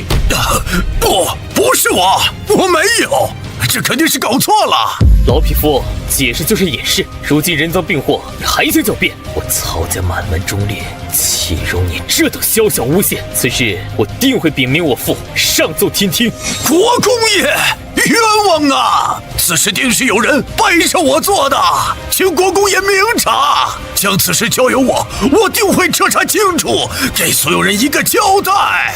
国公爷，咱家是监军，本不该多言，但此事既已牵扯到定武侯，再由他亲自去查，恐有不妥。依咱家看，定武侯还是避嫌的好。孟公公言之有理，熊元奎，末将在。此事交由你全权彻查，无论涉及到谁，一查到底，绝不姑息。限你3日之内查明真相。末将遵令。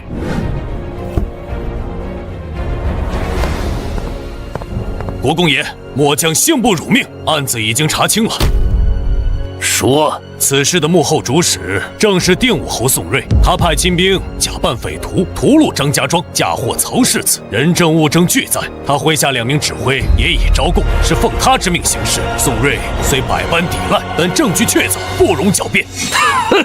好一个定武侯，好一个功勋之后，猥亵私愤，屠戮百姓，构陷同僚，简直是愚蠢至极，混账透顶！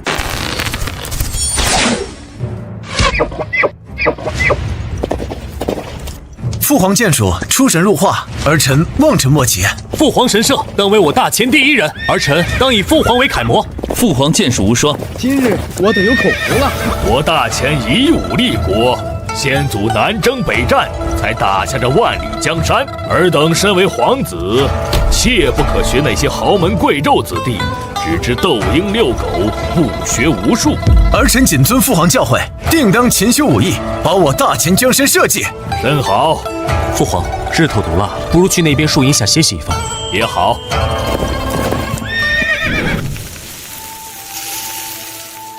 皇上，镇国公李信800里加急奏报。何事？镇国公上奏，定武侯宋睿在怀州境内派神武军假扮贼寇屠戮张家庄，杀死老幼63人。继续说。是，镇国公彻查，定武侯此举是为报复镇北侯世子曹峰，因其子前不久在地京与曹峰冲突，被打断肋骨，故怀恨在心，欲屠村嫁祸，置曹峰于死地。那曹峰世子情况如何？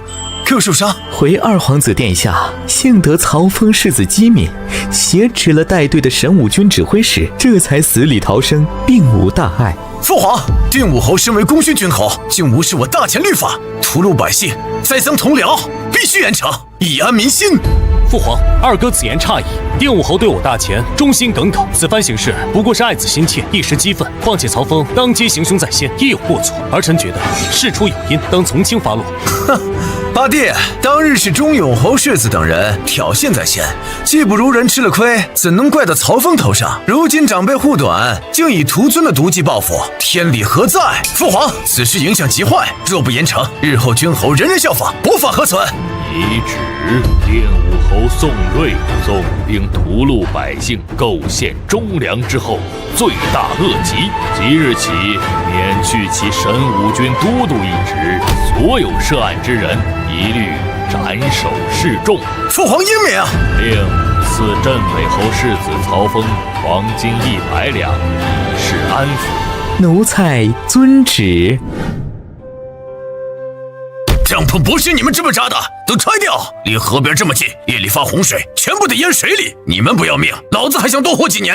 还有你们几个，去那边拉些绊马索，再拴几个铃铛上去，以防不测。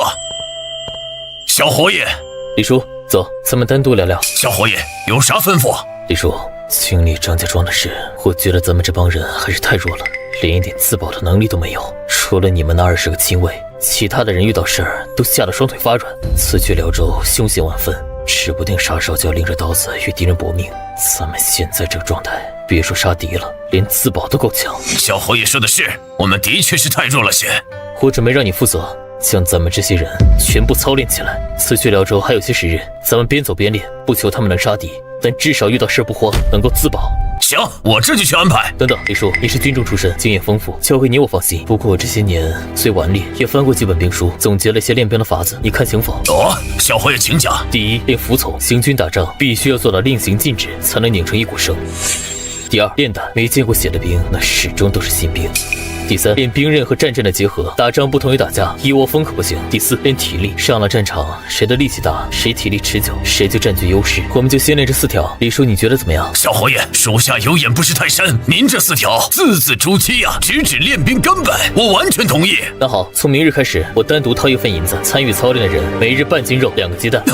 每人每日半斤肉，2个鸡蛋，小侯爷这太奢侈了。钱是小钱，命是大事，只有这样，到了辽州那凶险的战场，我们才能有自保之力。不过李叔，我给了这么好的伙食待遇，这若是练兵练不出来，我可是要拿你试问的。小侯爷放心，他们谁敢懈怠偷懒，不需要您动手，我打断他们的腿。行，那你先忙去吧。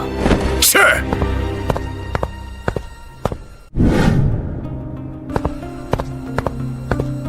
辽州军辽阳镇山字营对阵曹峰，拜见国公爷。曹峰针对怀州张家庄屠村惨案及定武侯宋睿涉嫌栽赃陷害你一事，皇上有旨意。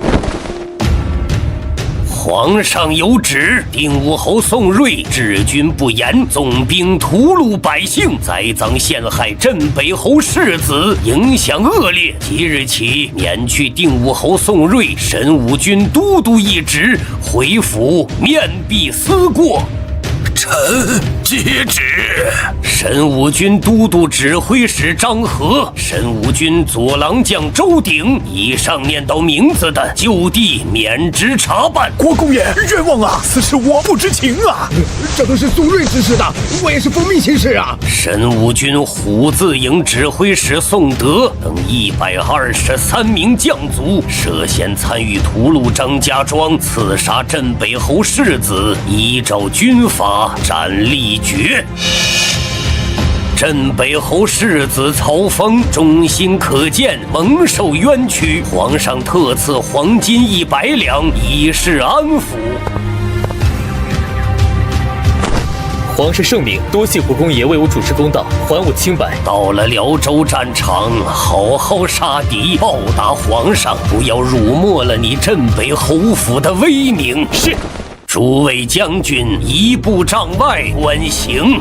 国公爷，晚辈有一个不情之请，还请国公爷应允。讲，张家庄百姓待我如贵宾，却因我惨遭屠戮，我这心里实在是愤怒难消。还请国公爷给我一个机会，让我亲自出战犯案军卒，为张家庄百姓报仇雪恨。你倒是重情义，亲手为张家庄百姓报仇雪恨，手刃凶手，本宫可以应允。可案犯军卒100多人，你一个人能行吗？国公爷，我可以让我的护卫帮忙，他们此番也差点蒙冤，心里憋着火，请国公爷给我们手刃凶手的机会。好，就依你所请，此次行刑由你带人。多谢国公爷。李叔，你赶紧回去，将咱们的人都带来，待会儿咱们负责处决那些屠戮张家庄百姓的凶手。小侯爷，为何要咱们处决？张家庄百姓因我们牵连而死，咱们得亲手为他们报仇。而且练兵先练胆，人都不敢杀，怎么上阵杀敌？赶紧去将咱们的人都带过来，今天让他们练胆。是，我这就去叫人。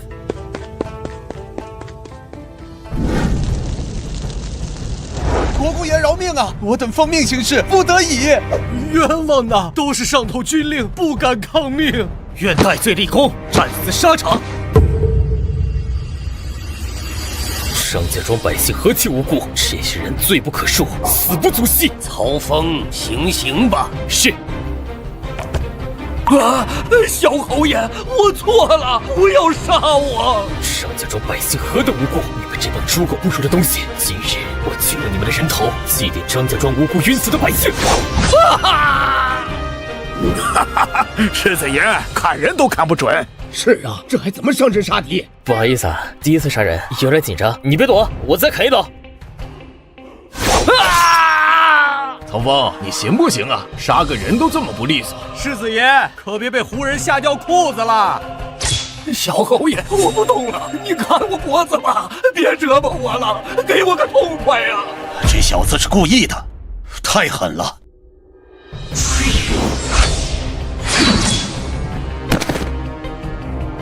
娘的，杀个人累死我了。余下来由你们杀吧，我歇会儿。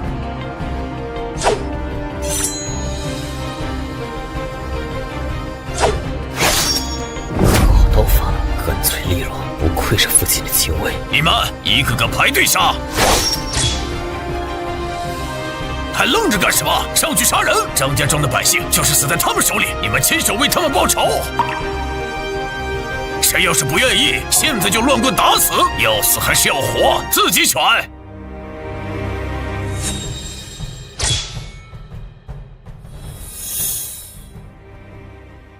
别傻站着了，上去！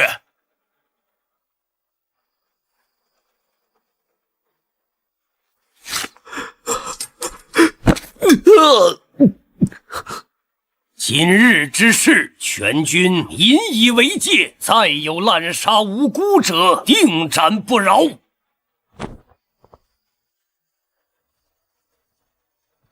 我不仅要为张家庄的百姓报仇，更要立威，让所有人都知道，我曹峰不是谁都能捏的软柿子。启春，走，跟我出去一趟。少爷，咱们干啥去啊？逛青楼找姑娘，去不去啊？去，当然去。咱出来这么久，可想听曲儿了。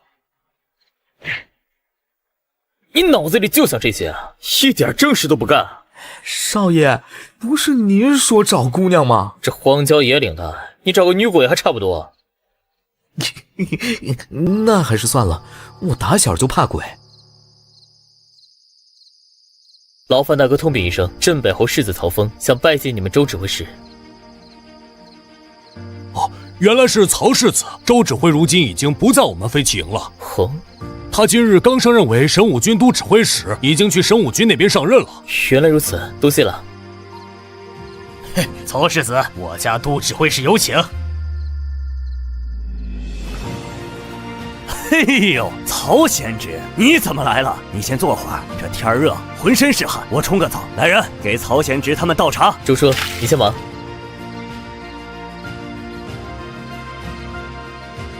贤侄，让你久等了。周叔哪里话，是我贸然登门，叨扰了才是。哈哈，你小子比你爹会说话。周叔，我方才去飞骑营找您，听说您已高升神武军都指挥使，特来恭贺。哈哈哈。这还不是托了贤侄你的福？你把那定武侯宋瑞拉下马，神武军空出了一大堆位置，我这才捡了个漏。周叔可别调侃我了，我哪有那能耐？您在飞骑营的威名，地京谁人不知？我爹若常说，让我以您为楷模，这次高升乃是众望所归。行了，别给我灌迷魂汤了，说吧，贤侄你这次来所为何事？周叔，张家庄一案，多亏您出手，若不是您及时派人抓住真凶，我这次怕是跳进黄河也洗不清了。此番登门是专程来道谢的。哎，我与你爹是过命的交情，他临行前也托我照拂你，帮你不过是顺手的事儿，提谢就生分了。周叔，救命之恩不敢不报，小侄也不知道周叔喜欢什么，就庸俗了些。这里是2000两白银，一份心意，还请周叔不要嫌少。哎，贤侄，你这是做什么？你马上要去辽州上任，正是用钱的时候，快收回去，咱们自家人不行这个。周叔，一码归一码，我爹常教我，礼数不能废。你也知道，我以前是个纨绔，银子都糟蹋了，这点钱是我好不容易弄来的，你若不收，就是看不起我曹峰。你这小子，行，你这份心，叔叔我收下了。你呀，比你那个爹大方。云贵，过来。父亲，有何吩咐？在军中，要叫职务。是，都指挥使。贤侄，给你介绍下，这是我大儿子周云贵。如今在我亲兵队里当个队正。拜见小侯爷。周大哥客气了，叫我曹峰就行。云贵，小侯爷人不错，你们年纪相仿，以后多亲近亲近，要多向他学习。是，小侯爷，以后还请多多关照。好说，等到了辽州安顿下来，我安排。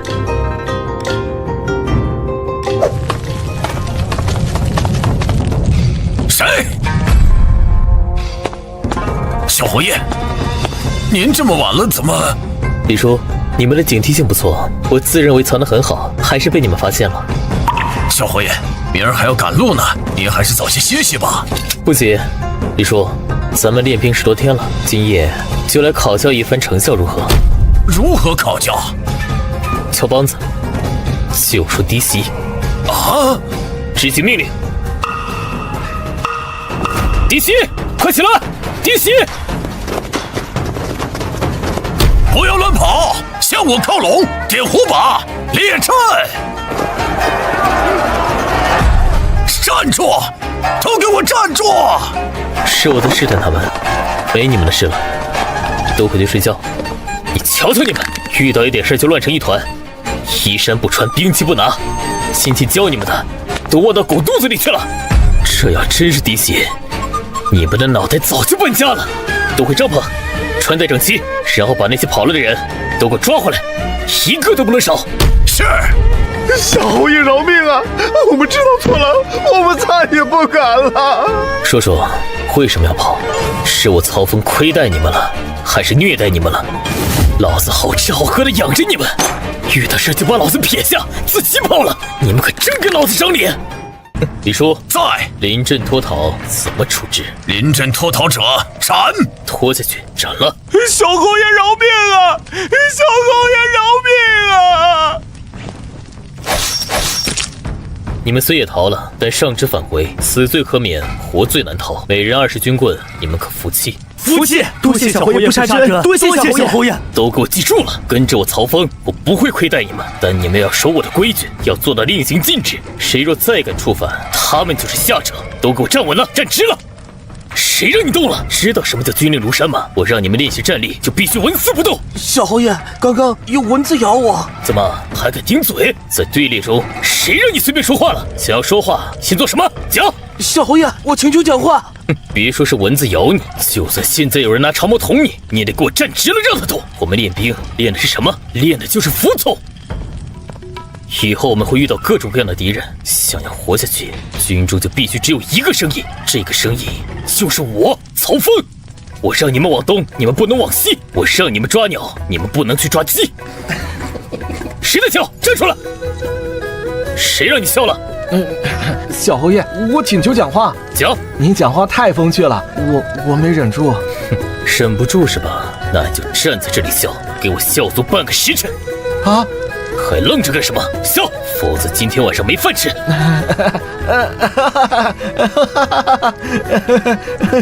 我曹峰现在是通辽军队的队正，你们以后就是我的亲兵护卫，我的命令你们必须无条件服从，哪怕前面是刀山火海，我让你们冲，你们也要毫不犹豫的冲，听明白了吗？明白。大声点，我没听到。明白。小侯爷，您喝水。是香菱姐让我送来的。你这丫头倒是出落的越发好看了。多谢了。奴婢应该的。李宁儿，小侯爷，以后别自称奴婢了，我不习惯，你就叫宁儿吧。是小侯爷。听说你会写字？回小侯爷的话，我只是粗通文字。好，以后你就别干那些粗活了，留在我身边当个文书吧。他终于要对我，可是香菱姐那边。你是我的人，我要你干什么，他敢说什么？哪怕我现在想睡了，他估计还得帮忙把你洗干净，送我被窝里。我让你当文书，就是帮我记录玉玺，别无他意。我曹峰是镇北侯世子，想要什么样的女人找不到，还没必要强迫一个买回来的丫头。放心，我暂时还没有手握边草的习惯。当然了，你要是以后主动钻我被窝，那另当别论。去告诉将领一声，从今以后你就是我的文书了。稍后举笔墨纸砚来，听我吩咐。是。今日操练结束，现在讲评。今日练习站立，你们表现的比昨日要好，站得更直了，站得更久了，在队列中乱动的人更少了，这很好。但是问题依然不少，很多人将我的话当成耳旁风，不长记性。至于是谁，你们心里有数，自己好好反省，为何别人能做到，你们就做不到。我现在宣布一个新的决定，从现在开始，你们25人按照我大秦军队编组，编为2个师，每一师设立师长1名。陈大勇、顾塔。出列，在！你们2人在这几日的操练中表现最好。现在我任命你们为甲师师长和乙师师长。愿为小侯爷效死！我也愿意为小侯爷效死。从今日起，陈大勇和古塔不再是我曹峰的奴仆。待到了辽州，我便去衙门亲自为他们消了奴籍，还他们自由身。小侯爷，我陈大勇这条命这辈子都是您的，我也是，我的命是小侯爷的。你们都看到了，只要你们肯听我的，用心操练，将来你们也能像他们一样恢复自由。我曹峰说话算话，我等要为小侯爷效死。每一个师设武长2名，赵虎、王莽出列。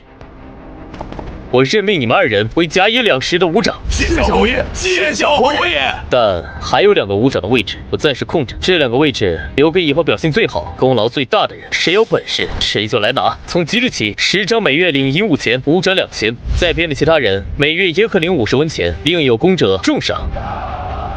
有赏自然也有罚，你，还有你出列。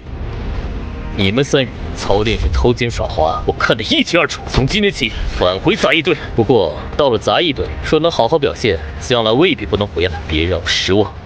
你们也别高兴得太早，若有懈怠干得不好，我随时可以换人，听明白了吗？明白。宁儿，小侯爷，取笔墨来，记下，将今日提拔之人的姓名、事由一一登记在册。以后这册子就叫功劳簿，你们每个人的功与过都会被记在上面，它将是日后提拔任用的唯一依据。等100年后，你们的子孙后代拿出这本功劳簿，也能知道他们的先辈曾是何等人物，功过是非自有后人评说。少爷，这辽州怎么跟闹了鬼似的？一路过来，连个像样的村子都瞧不见。胡人作乱，百姓深受其害，见到官军也心存畏惧。看来圣上把我发配到这儿不是没有道理的。走吧，去辽阳府城。哎呦，我的天，这就是府城，跟咱们地京的贫民窟似的，这屎尿味儿。94青楼呢，一家像样的都瞧不见。闭嘴！再动摇军心，我拿马鞭抽你！少爷，我这不是为您担心吗？您以前锦衣玉食，到了这儿想听个曲儿，怕是都难了。瞧你那点出息，脑子里除了荷花脚听曲，就不能装点别的。咱们以前好像也不会别的呀。听好了，老子现在是大监9品人有校尉，要胸怀天下，战场杀敌。以后不许再提那些混账事，注意形象。是校尉大人。哎呀，这位想必就是镇北侯世子曹峰小侯爷吧？果然是虎父无犬子，一表人才呀！下官曹峰奉命前来赴任，拜见周镇将。哎，小侯爷客气了，你能来我们辽阳军阵历练，是我们的荣幸。令尊曹侯爷威名远扬，本将佩服的紧呐。周镇将过誉了，家父也常说，周镇将骁勇善战，是辽州悍将。上晚辈来了，一定要多多请教。初来乍到，也得敬意，还请镇将多多关照。哎呦，小侯爷太客气了，还是地精来的银票粗心，瞧着就舒坦。镇将若是喜欢，我回头让家里再记下来。够了，小侯爷豪爽，对我的胃口。以后在山子营有什么难处，尽管来找我。那就多谢镇将了。来人，把山子营的卢指挥使叫来。小侯爷，这位就是你的顶头上司，山子营指挥使卢聪，咱们辽阳军阵第一猛将。下官曹峰见过卢指挥使。卢指挥使，曹小侯爷以后就在你麾下了，他可是镇北侯之子，你可要多关照关照。是，曹队长，走吧。镇将，那下官就先告辞了。去吧。曹队长，指挥使请讲。我不管你是镇北侯之子还是镇西侯之子，到了我山子营，是龙你得盘着，是虎你也得卧着。下官明白。这里不是地京，由不得你胡来。若是不听号令，休怪我的军法不认人。卢指挥使说的是，下官初来乍到，一点见面礼，还请指挥使笑纳。老马，指挥使，山子营甲队的新队长到了，你带他去交接。是，小侯爷，我是山子营的兵曹，管人事调动这些杂事儿，您叫我老马就行。还请小侯爷将赤蝶印信交给我核验一番，我这边给您登记造册。马兵曹初来乍到，也要请多多关照。哎呦，小侯爷，这可使不得，这怎么使得？以后少不得要麻烦你，这点心意务必收下。小侯爷，您太客气了。放心，以后有事儿尽管吩咐，我老马能办的，绝不推辞。小侯爷，有句话不知当讲不当讲，但说无妨。您也瞧见了，卢指挥使他对您有点意见。这甲队队正的位置，原本他是想举荐自己侄儿的。原来如此。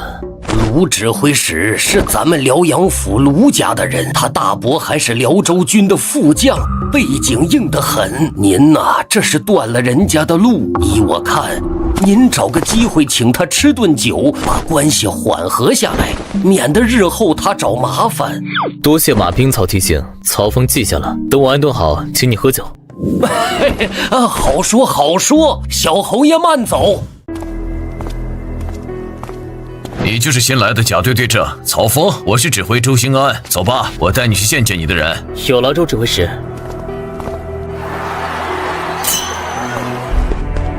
混账东西！老子说过多少次了，兵营重地不许赌钱，你们当耳旁风是不是？哎呀，指挥饶命！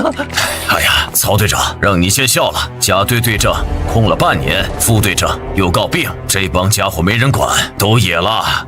你来了就好，从今天起，这甲队就交给你了。这位是镇北侯世子曹峰，从今日起，他便是你们甲队的新队长。镇北侯世子，跑咱们这穷地方来了，还能干嘛？镀金呗，待几天攒点功劳就高升了。八成是好日子过腻了，想来体验生活。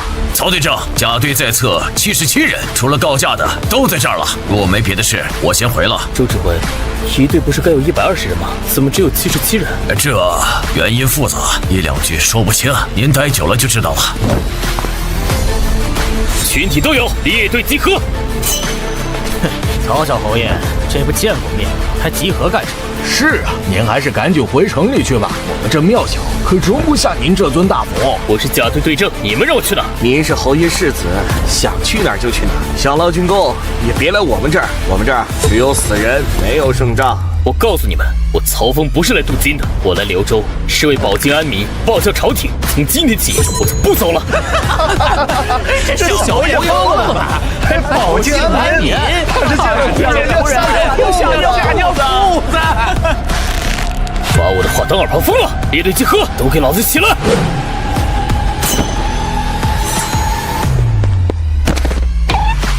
师长、武长出列。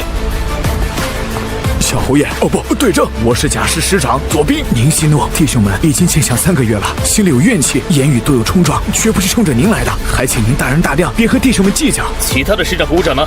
回队正的话，他们家都在城里，只要不打仗，平时都不在军营。那些跟他们关系好的，也大多告假不来了。原来如此，是空想，军纪涣散，难怪屡战屡败。左兵，我现在任命你为甲队代理副队。啊，队长，这个使不得，咱们有队副，只是他生病了，一直没来。什么病要剩半年？我看是装病吧。按照大前军律，病假最长3月，半年不归，革职出名。你干得好，回头我就上报，让你当正式副队。可，万一原来的队副回来了？从现在起，我甲队只有1个代理副队，那就是你。是队长，队长，满打满算，营内还剩38人，120人的编制，只剩38人，好，很好。左臂，在，立刻派人通知所有不在营中的人，限他们3日内归队，3日不至者，革职除名，永不录用。是。你们再看看你们住的地方，不知道的还以为是猪圈。现在我命令甲师负责清理营中所有杂物粪便，乙师清洗所有被褥锅碗，丙师修补房顶提窗，都听清楚了吗？清楚了。做得不好，我就换人来做。是。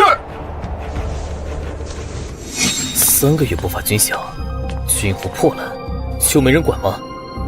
队长，咱们甲队是姥姥不疼，舅舅不爱。上一任队正得罪了指挥使大人，被卸甲归田了。队副告病，人影都找不着，谁会管我们啊？你们没去讨要过？去过1次，可人家张口就要打点，弟兄们穷得叮当响，哪有钱？队里有门路的早就调走了，剩下的都是我们这些没背景的。上头不发粮饷，你们就不闹吗？队长，万万不敢！一个哗变的帽子扣下来，可是要掉脑袋的。何况咱们都是本地人，家小都在辽州，得罪了上面的人，家里人也要遭殃啊！原来如此，想要让这支队伍听我的，就必须先帮他们把肚子填饱。左兵，在，带路，我们现在就去指挥使官署讨要粮饷。队长，你真愿意为弟兄们出头？我是甲队队正，这是我的分内之事。走。吴苍草，我是山子营甲队的左兵，这是我们新上任队正镇北侯府的曹峰小侯爷。什么事儿？吴苍草，我们是来领取甲队拖欠的粮饷的。哼，空着手就来领粮饷，出去出去！吴苍草，我是甲队队长曹峰，我的弟兄们已经3个月揭不开锅了。哼哼，你们听听，现在的人真是一点规矩都不懂。小侯爷又怎么样？要不是皇上开恩，脑袋早落地了，还敢在我这儿装大尾巴狼？曹峰，你大胆！你才大胆！你身为山子营苍草参军，克扣我甲队粮饷3个月之久，你把大前军法当成什么了？你信不信？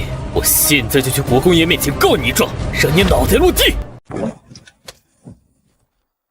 小侯爷，您消消气，消消气。吴曹操，我们小侯爷初来乍到，不懂规矩，您大人有大量，别跟他一般见识。你算什么东西？这里有你说话的份儿吗？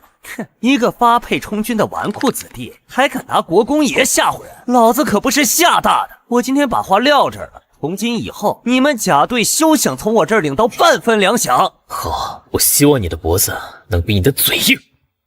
别等国公爷的大刀落下来，你再跪地求饶，定武侯宋睿都被我拉下马。你一个小小的苍草参军，也敢克扣我的粮饷？走，我们现在就去国公府，让国公爷给咱们主持公道。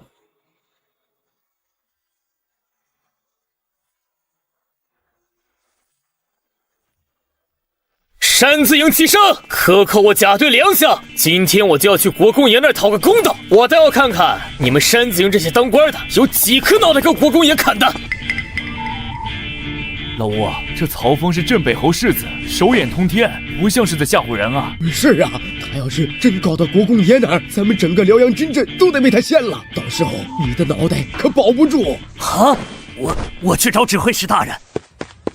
何事如此吵吵闹闹，成何体统？周将军，是山子营甲队的曹队长，为粮饷的事儿与我发生了点误会，他小题大做，要去国公爷那儿告状。误会？我可听说国公爷在幽州时一口气砍了100多颗脑袋。曹峰是镇北侯世子，他去告状，你觉得上面是信他还是信你？到时候你有几颗脑袋够砍的？既然是误会，还不快追回来？该给的粮饷1分都不能少。是，属下明白。小侯爷，留步！哎呀，方才是一场误会，我这就派人将你们甲队拖欠的粮饷补齐。国公爷军务繁忙，这点小事儿咱们就不去惊扰他老人家了。武松草，你去地京打听打听，我曹峰是什么样的人。别说你个小小的仓曹参军了，就是那些侯府世子，我曹峰想揍就揍。我这一次来到辽州军前效力，那是皇帝的旨意。你们若是为难我，那就是违抗圣旨。我见不到皇上，我爹可是能见到皇上的。到时候参你们一本，你们兜得住吗？是，小侯爷，您放心，这以后甲队的粮饷我每月亲自给你们送过去。小侯爷，咱们弟兄正等着你下锅呢，要不这一次就算了。武松草，咱们这也算是不打不相识，既然是误会一场，那我曹峰也不会揪着不放。今日这事就算了，这以后谁要觉得我曹峰好欺负，大可来试一试。多谢小侯爷，大人不计小人过。左兵，小侯爷您吩咐。你和吴桑草交接一下，将属于咱们甲队的粮饷都拉回去，我就先回去了。是。小侯爷您慢走。粮饷回来了，弟兄们快来看呀，粮饷拉回来了。去，别乱扒了，3个月拖欠的粮饷全部拉回来了，全部都有，猴急什么？小侯爷心不辱命，粮饷全部领回来了。除此之外，官署还发放了新的军衣、军靴等物。小侯爷，这是此次领取的粮饷清单，请您过目。数量够吗？够，我亲自清点的。你这事办得不错，这一次能领回这么多粮饷，全依仗小侯爷您，我就是跑跑腿。行，列队集合，咱们发放东西。是，弟兄们，列队领取粮饷了。弟兄们，今日我曹峰去官署闹了一通，将粮饷给咱们都领回来了。不仅仅这个月的领回来了，拖欠的也一并领回来了。只要我当甲队队长1天，谁也不要想欺负我们甲队的人，谁也别想拖欠咱们甲队的粮饷。谁要敢这么做，我曹峰第一个不答应。好，小侯爷威武！以前咱们甲队怎么样我不管，但从今以后，咱们每一名兄弟的粮饷是多少，那就发多少，谁也不能克扣贪墨。谁若是敢克扣贪墨，我曹正剁他的手。孙阳。队长，算上之前拖欠你的粮饷，此次该发你2两银子。谢侯爷，我给您磕头了。起来，都是自家兄弟，不行这样。以前如何我不管，但从今天起，你们就是我曹峰的人，有我一口吃的，就绝不会让弟兄们饿肚子。是。我现在说的再多，你们也可能觉得是空话。咱们日子还长，看我怎么做就行。去，到那边领一套合身的军衣，把你身上这身破烂换了。是，多谢小侯爷。下一个是墩子。小侯爷，3日之期已过，除了那10几个刺头，大部分弟兄都归队了。我已经按您的吩咐，将他们打乱重编。很好，但人手还是不够。还有，我们的兵器也该换换了。属下在。你带上我们库里那些生了锈的破烂，去甲曹参军那儿，给弟兄们换一批新的兵人来，告诉他，上了战场刀钝了可是要死人的。是。还有，我们甲队满编队120人，现在才到61人。你再去一趟曹参军那儿，让他们尽快把缺额给我们补齐。说是他补不齐，就让他给我们开条子，我们自己去找兵。属下明白，我这就去办。小侯爷，咱们山子营的马兵曹马大人来了。左兵，你带着弟兄们继续跑，再跑5圈，开饭。是。哎呦，马大哥，什么风把您给吹来了？小侯爷客气了，您叫我老马就行。走到里边坐。不了，小侯爷，我稍后还要去别的地方，就不进去了。小侯爷，您昨日上报甲队缺额的事，周镇将特意交代了，要给您这边补些人过来。咱们新募的兵不多，各营都缺人，一下子补齐有些困难。这次先给您补30名新兵，另外还有几个主动要求调来甲队的老兵，我也一并带来了。有了马大哥了。余下的缺额，周镇将的意思是，您可以自行招募，招到了来我这儿登记造册即可。此话当真？当真。不过有句话我得提醒您，甲队满编120人，您招募兵员可千万不能超额，这要是超了，可是犯大忌讳的。我懂，多谢马大哥提醒。你们几个会和主动要到我甲队了？回小侯爷，我叫段承宗，原是长风营的，在那边得罪了人，待不下去了。听说您这儿足额发饷不克扣，我就想来讨口饭吃。你们呢？也都是被排挤过来的？小侯爷，我叫刘顺，狼子营的。我来不是因为被排挤，红那是为何？我家里穷，没背景，我想当官，我想让我爹我娘和弟妹过上好日子。我听说您是镇北侯世子，虽然现在只是个对证，但我赌您将来一定能飞黄腾达。我没什么本事，就是有一条命。小侯爷若是不嫌弃，我刘顺这条命以后就是您的，我愿跟着小侯爷赌一个前程。好，有意思。不过万一我没爬起来，让你失望了呢？那我也认了，说明我刘顺就没这个命。好，就冲你这句话，留下吧。多谢小侯爷。真不敢想，几天前这里还是一盘散沙。小侯爷治军有方。李破甲在，左弼在，陈大勇、胡塔、孙杨、朱记在。我任命你们6人为我甲队代理师长，每人领兵20，但这只是代理。在接下来的3个月里，我会亲自考校你们的带兵能力，谁带的不好，随时换掉。我们甲队以后是要上战场的，训练我会往死里练，吃不了苦的，现在就可以走。我曹峰绝不阻拦，愿意留下的便是与我同甘共苦的兄弟，我也绝不会亏待。话就这么多，开始今日的操练。是，不练了，这哪是当兵，这是要我的命，我要调走。没错，以前的师长都走了，咱们还留着干什么？小侯爷，营外有一名叫秦玉泉的人求见，让他进来。小侯爷，玉泉，城里出什么事了？小侯爷，我探听到一些消息，觉得事关重大，特来禀报。说来听听。我听说辽阳军镇不日就要出兵征讨作乱的胡人，除了留守部队，山字营也要全员开拔。此话当真？你从何处听说的？是城里一个给军镇官署送豆腐的，他说过几日官署没人，生意做不成了。我多问了几句才问出来的。你做得很好，这样以后你每月去支20两银子，专门负责在城内为我探听消息。记住，此事必须保密，绝不能泄露你的身份。是，属下明白。去吧。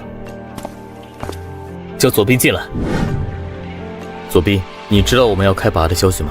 开拔？去哪儿？属下不知。你一点风声都没听到。小侯爷，您下令不许我们擅出兵营，这些天我一步都没离开过操练场，对外面的事一无所知啊。是我的疏忽，治军从严，却把自己变成了聋子和瞎子。从今天起，我特许你每日进出兵营，多去和其他营的人走动走动，把我们的耳朵给我竖起来。现在你马上去打听清楚，我们到底什么时候开拔，去什么地方。是，属下这就去办。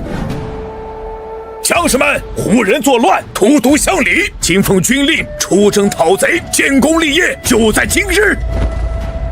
记起，出发！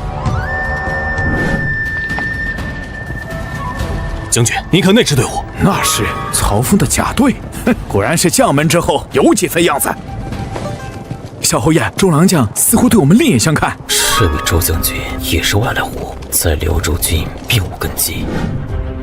左弼，沿途为何一个人影都看不到？这里的百姓呢？回小侯爷，胡人作乱时跑得快的都拖家带口逃进了辽阳府城避难。那没跑掉的呢？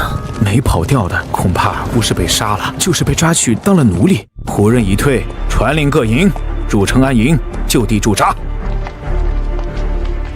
陈大勇，小侯爷有何吩咐？你带些人去把那房子占了，清点一下房间，给弟兄们分了。今晚我们就在这露营。是，兄弟们，占房子。周队长，不好意思，这地儿我们甲队先占了。你们甲队的脸比谁都大，我们乙队看上这儿了，赶紧滚开！周队长，凡事讲个先来后到，既然我们先到了，这就是我们甲队的地儿。你要是想抢，得看你有没有这个本事。他娘的，一个小小的师长，敢在老子面前嚣张！兄弟们，进屋！谁敢拦着，揍他娘的！老子看谁敢再往前一步！老子说话不好使是吧？滚开！甲队的弟兄们，有人欺负咱们的兄弟，怎么办？揍他娘的！揍他娘的！刚才是谁动的手？自己站出来。老子动的手，你想咋的？陈大勇，小侯爷，刚才他怎么打你的，你就怎么给老子打回来。他娘的，被人欺负了都不敢还手，趁早滚出我们甲队，老子不要窝囊废！你想干什么？我可是队长！你敢打我？我弄死你！还愣着干什么？给我弄死他！甲队听命，有人欺负咱们的弟兄，给我射，送他们！别打了，都别打了，都住手！大家都是一个营的弟兄。左队副，你哪头的人啊？不帮忙也就算了，拉我！有话好好说嘛，不要动手！你们这么打，要是出了好歹，是给咱们小侯爷惹麻烦。你打老子做什么呀？你是甲队的，老子不打你打谁？是你娘的！队副，我来帮你干他！陈大勇，打他裤裆，给我狠狠地踹！胡塔，注意你左边那个络腮胡子！周静，别往后躲，正面干他！住手！周指挥，您总算是来了。这乙队的人欺负人，您可得为我们甲队做主啊！我们看好的房子，他们非要抢，不让就动手打人。曹峰，你少放屁！房子分明是我们先看到的，你就说是不是你先动的手？老子先动手怎么了？谁让你们不讲道理？周指挥，您听到了，他亲口承认的是他先动的手。曹峰，我是你老母！帮忙！来人帮忙啊！周指挥，救命啊！要打死人了！曹队长，让你的人住手！若是打出了人命，你担待不起啊！周指挥，您发话，这个面子我一定给。都他娘的听周指挥的，住手！周指挥，你可得为我们乙队做主啊！哼，你先动的手，你还委屈了，丢人现眼！打不过人家，以后就夹着尾巴做人。是甲队的人欺负人，先动手的人按军法当如何处置？你若不服，要不要我上报指挥使大人，让他给你们断断官司？没事就散了，谁再敢惹事，老子绝不轻饶！多谢周指挥为我们做主。曹队长，我知道你有背景，可一个营里的弟兄，以后下手别那么狠。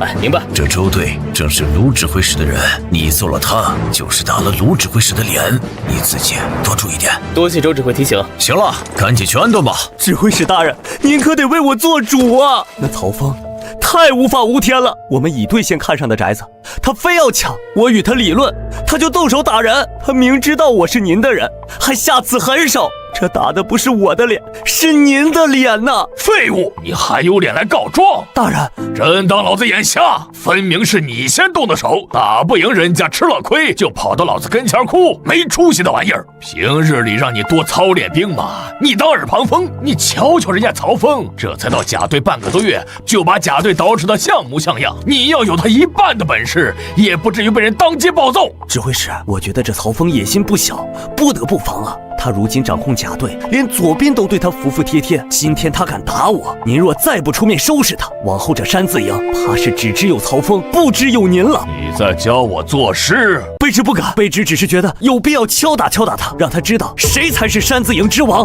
哼，他曹峰算个屁，在我的地盘上还容不得他撒野。你是我的人，你被打了，我自然要为你撑腰。只是有些事急不得，你且先回去养伤，这些日子少去招惹那条疯狗。是，稍后去吴苍草那儿支10两银子，拿去买药治伤，再买些肉给弟兄们补一补。还有，把乙队给我往死里操练，别再给我丢人现眼。多谢指挥使恩典，卑职明白。来人，请胡先生过来。大人，深夜召见，所谓何事啊？胡先生，自从那周元来了辽阳军阵，下面的人就心思活泛了。以前各营我说一，他们不敢说二，现在都往周元那边凑。那曹峰之事，我已听说了。一个曹峰不足为虑，我愁的是周元把手伸进了我的山子营，我感觉有人在针对我，或者说针对我们卢家。我谋求都指挥使一职，本是十拿9稳，现在却处处受制。先生可有破局之策？破局倒也简单。据我所知，周元能来辽阳，是二皇子在背后出力，他想掌控辽阳军阵，成为二皇子的外援。这又如何？我们处处被动，皆因朝中无人呐。既然和周元尿不到一个壶里，我们何不也寻一靠山？先生的意思是，如今我大前除了二皇子，六皇子势力也不可小觑啊。若是我们能靠上六皇子殿下，背后有了这棵大树，您担任都指挥使，还不是手到擒来的事儿？届时再凭借卢家在辽州的影响力，架空一个州园，易如反掌。投靠六皇子，此事干系甚大，站队夺嫡，一步走错是万劫不复。我一个人做不了这个主，我必须立刻与家族主事人商议。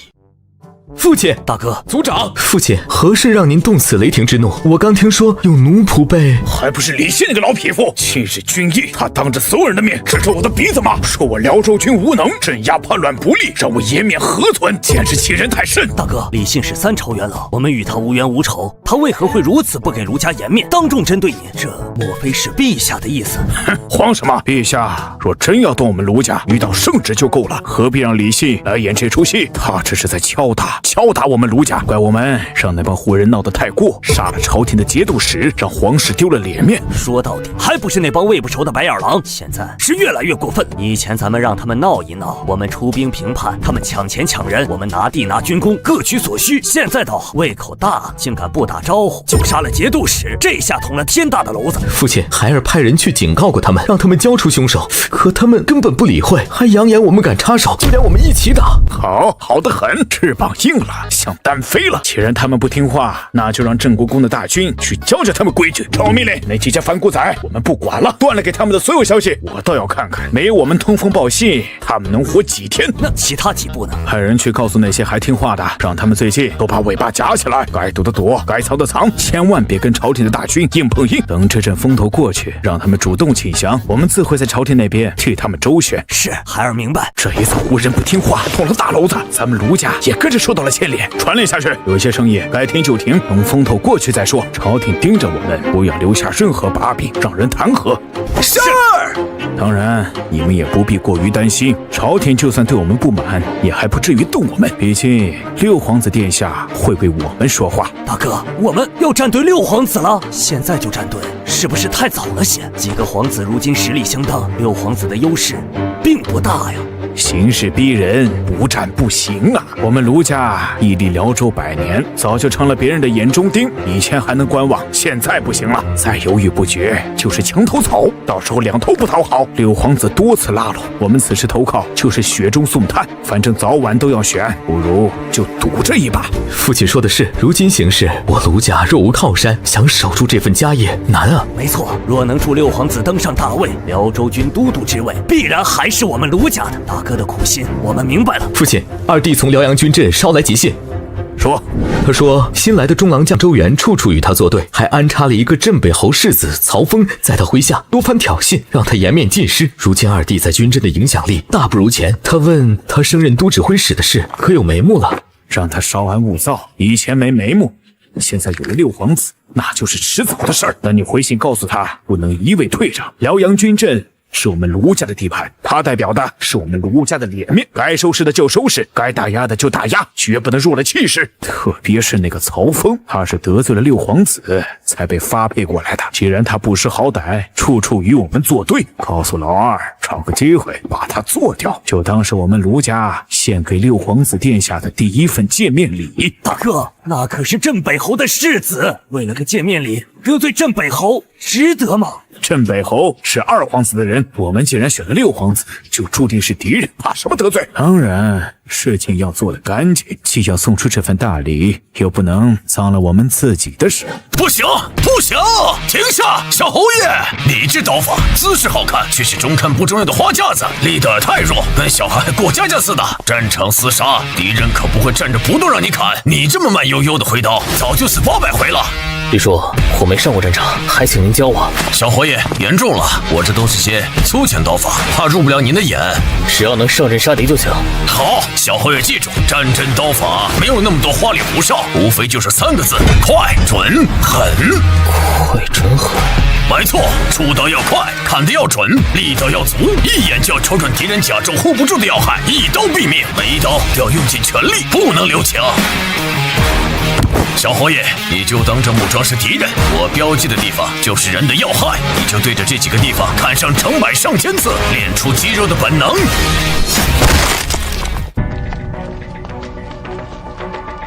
拜见卢指挥使。曹峰，周镇将有令，命我山子营负责押送一批粮草。卑职听令。我决定让你们甲队负责此次押送，明日启程返回辽阳府，将500车粮草护送金昌县来，不得有误。押送粮草，卢指挥使，就我们甲队？就你们甲队？500车粮草不是小数目，我们甲队只有100多人，怕是看不过来啊。这是命令，能不能完成是你的事。当然，你也可以抗命不遵。不敢，既然指挥使如此信任我们甲队，那就是拼了老命也得将差事办好。哼，你心里有数就行。记住，归期是8月初7。若是你没有按时将粮草押到，军法不容情。卑职明白，去吧。卑职告退。小侯爷，怎么办？胡人已经冲过来了！不要粮草了，传令下去，所有人往林子里跑，保命要紧，快！是，小侯爷有令，弃了粮草，往林子里跑。小侯爷，你先走，我来挡一挡。李叔，不要恋战。小侯爷放心，我心里有数。混账！走，去那边收拢人手。小侯爷，别过去！左弼，会合，胡人随时会追进来，我们必须把人手聚起来。来不及解释了，小侯爷，听我的，咱们先找地方躲起来。小侯爷，小侯爷，快走！周记他们要杀你！什么？左弼，你找死！周记，小侯爷待我们不薄，看在我的面子上，放他一马。左弼，你敢不听指挥使大人的命令，信不信老子连你一块杀了？果然是陆聪的阴谋。我左兵在军中20年，就是个任人揉捏的软柿子。是小侯爷看得起我，把我当人看，还让我当了队副，给了我银子，给老娘治病。今天谁想伤小侯爷，就先从我左臂的尸体上跨过去！你娘的！你想找死，老子成全你！兄弟们，一起上！别让曹峰跑了！弄死他！曹峰跑不远，先宰了这个坏事的狗东西！死吧！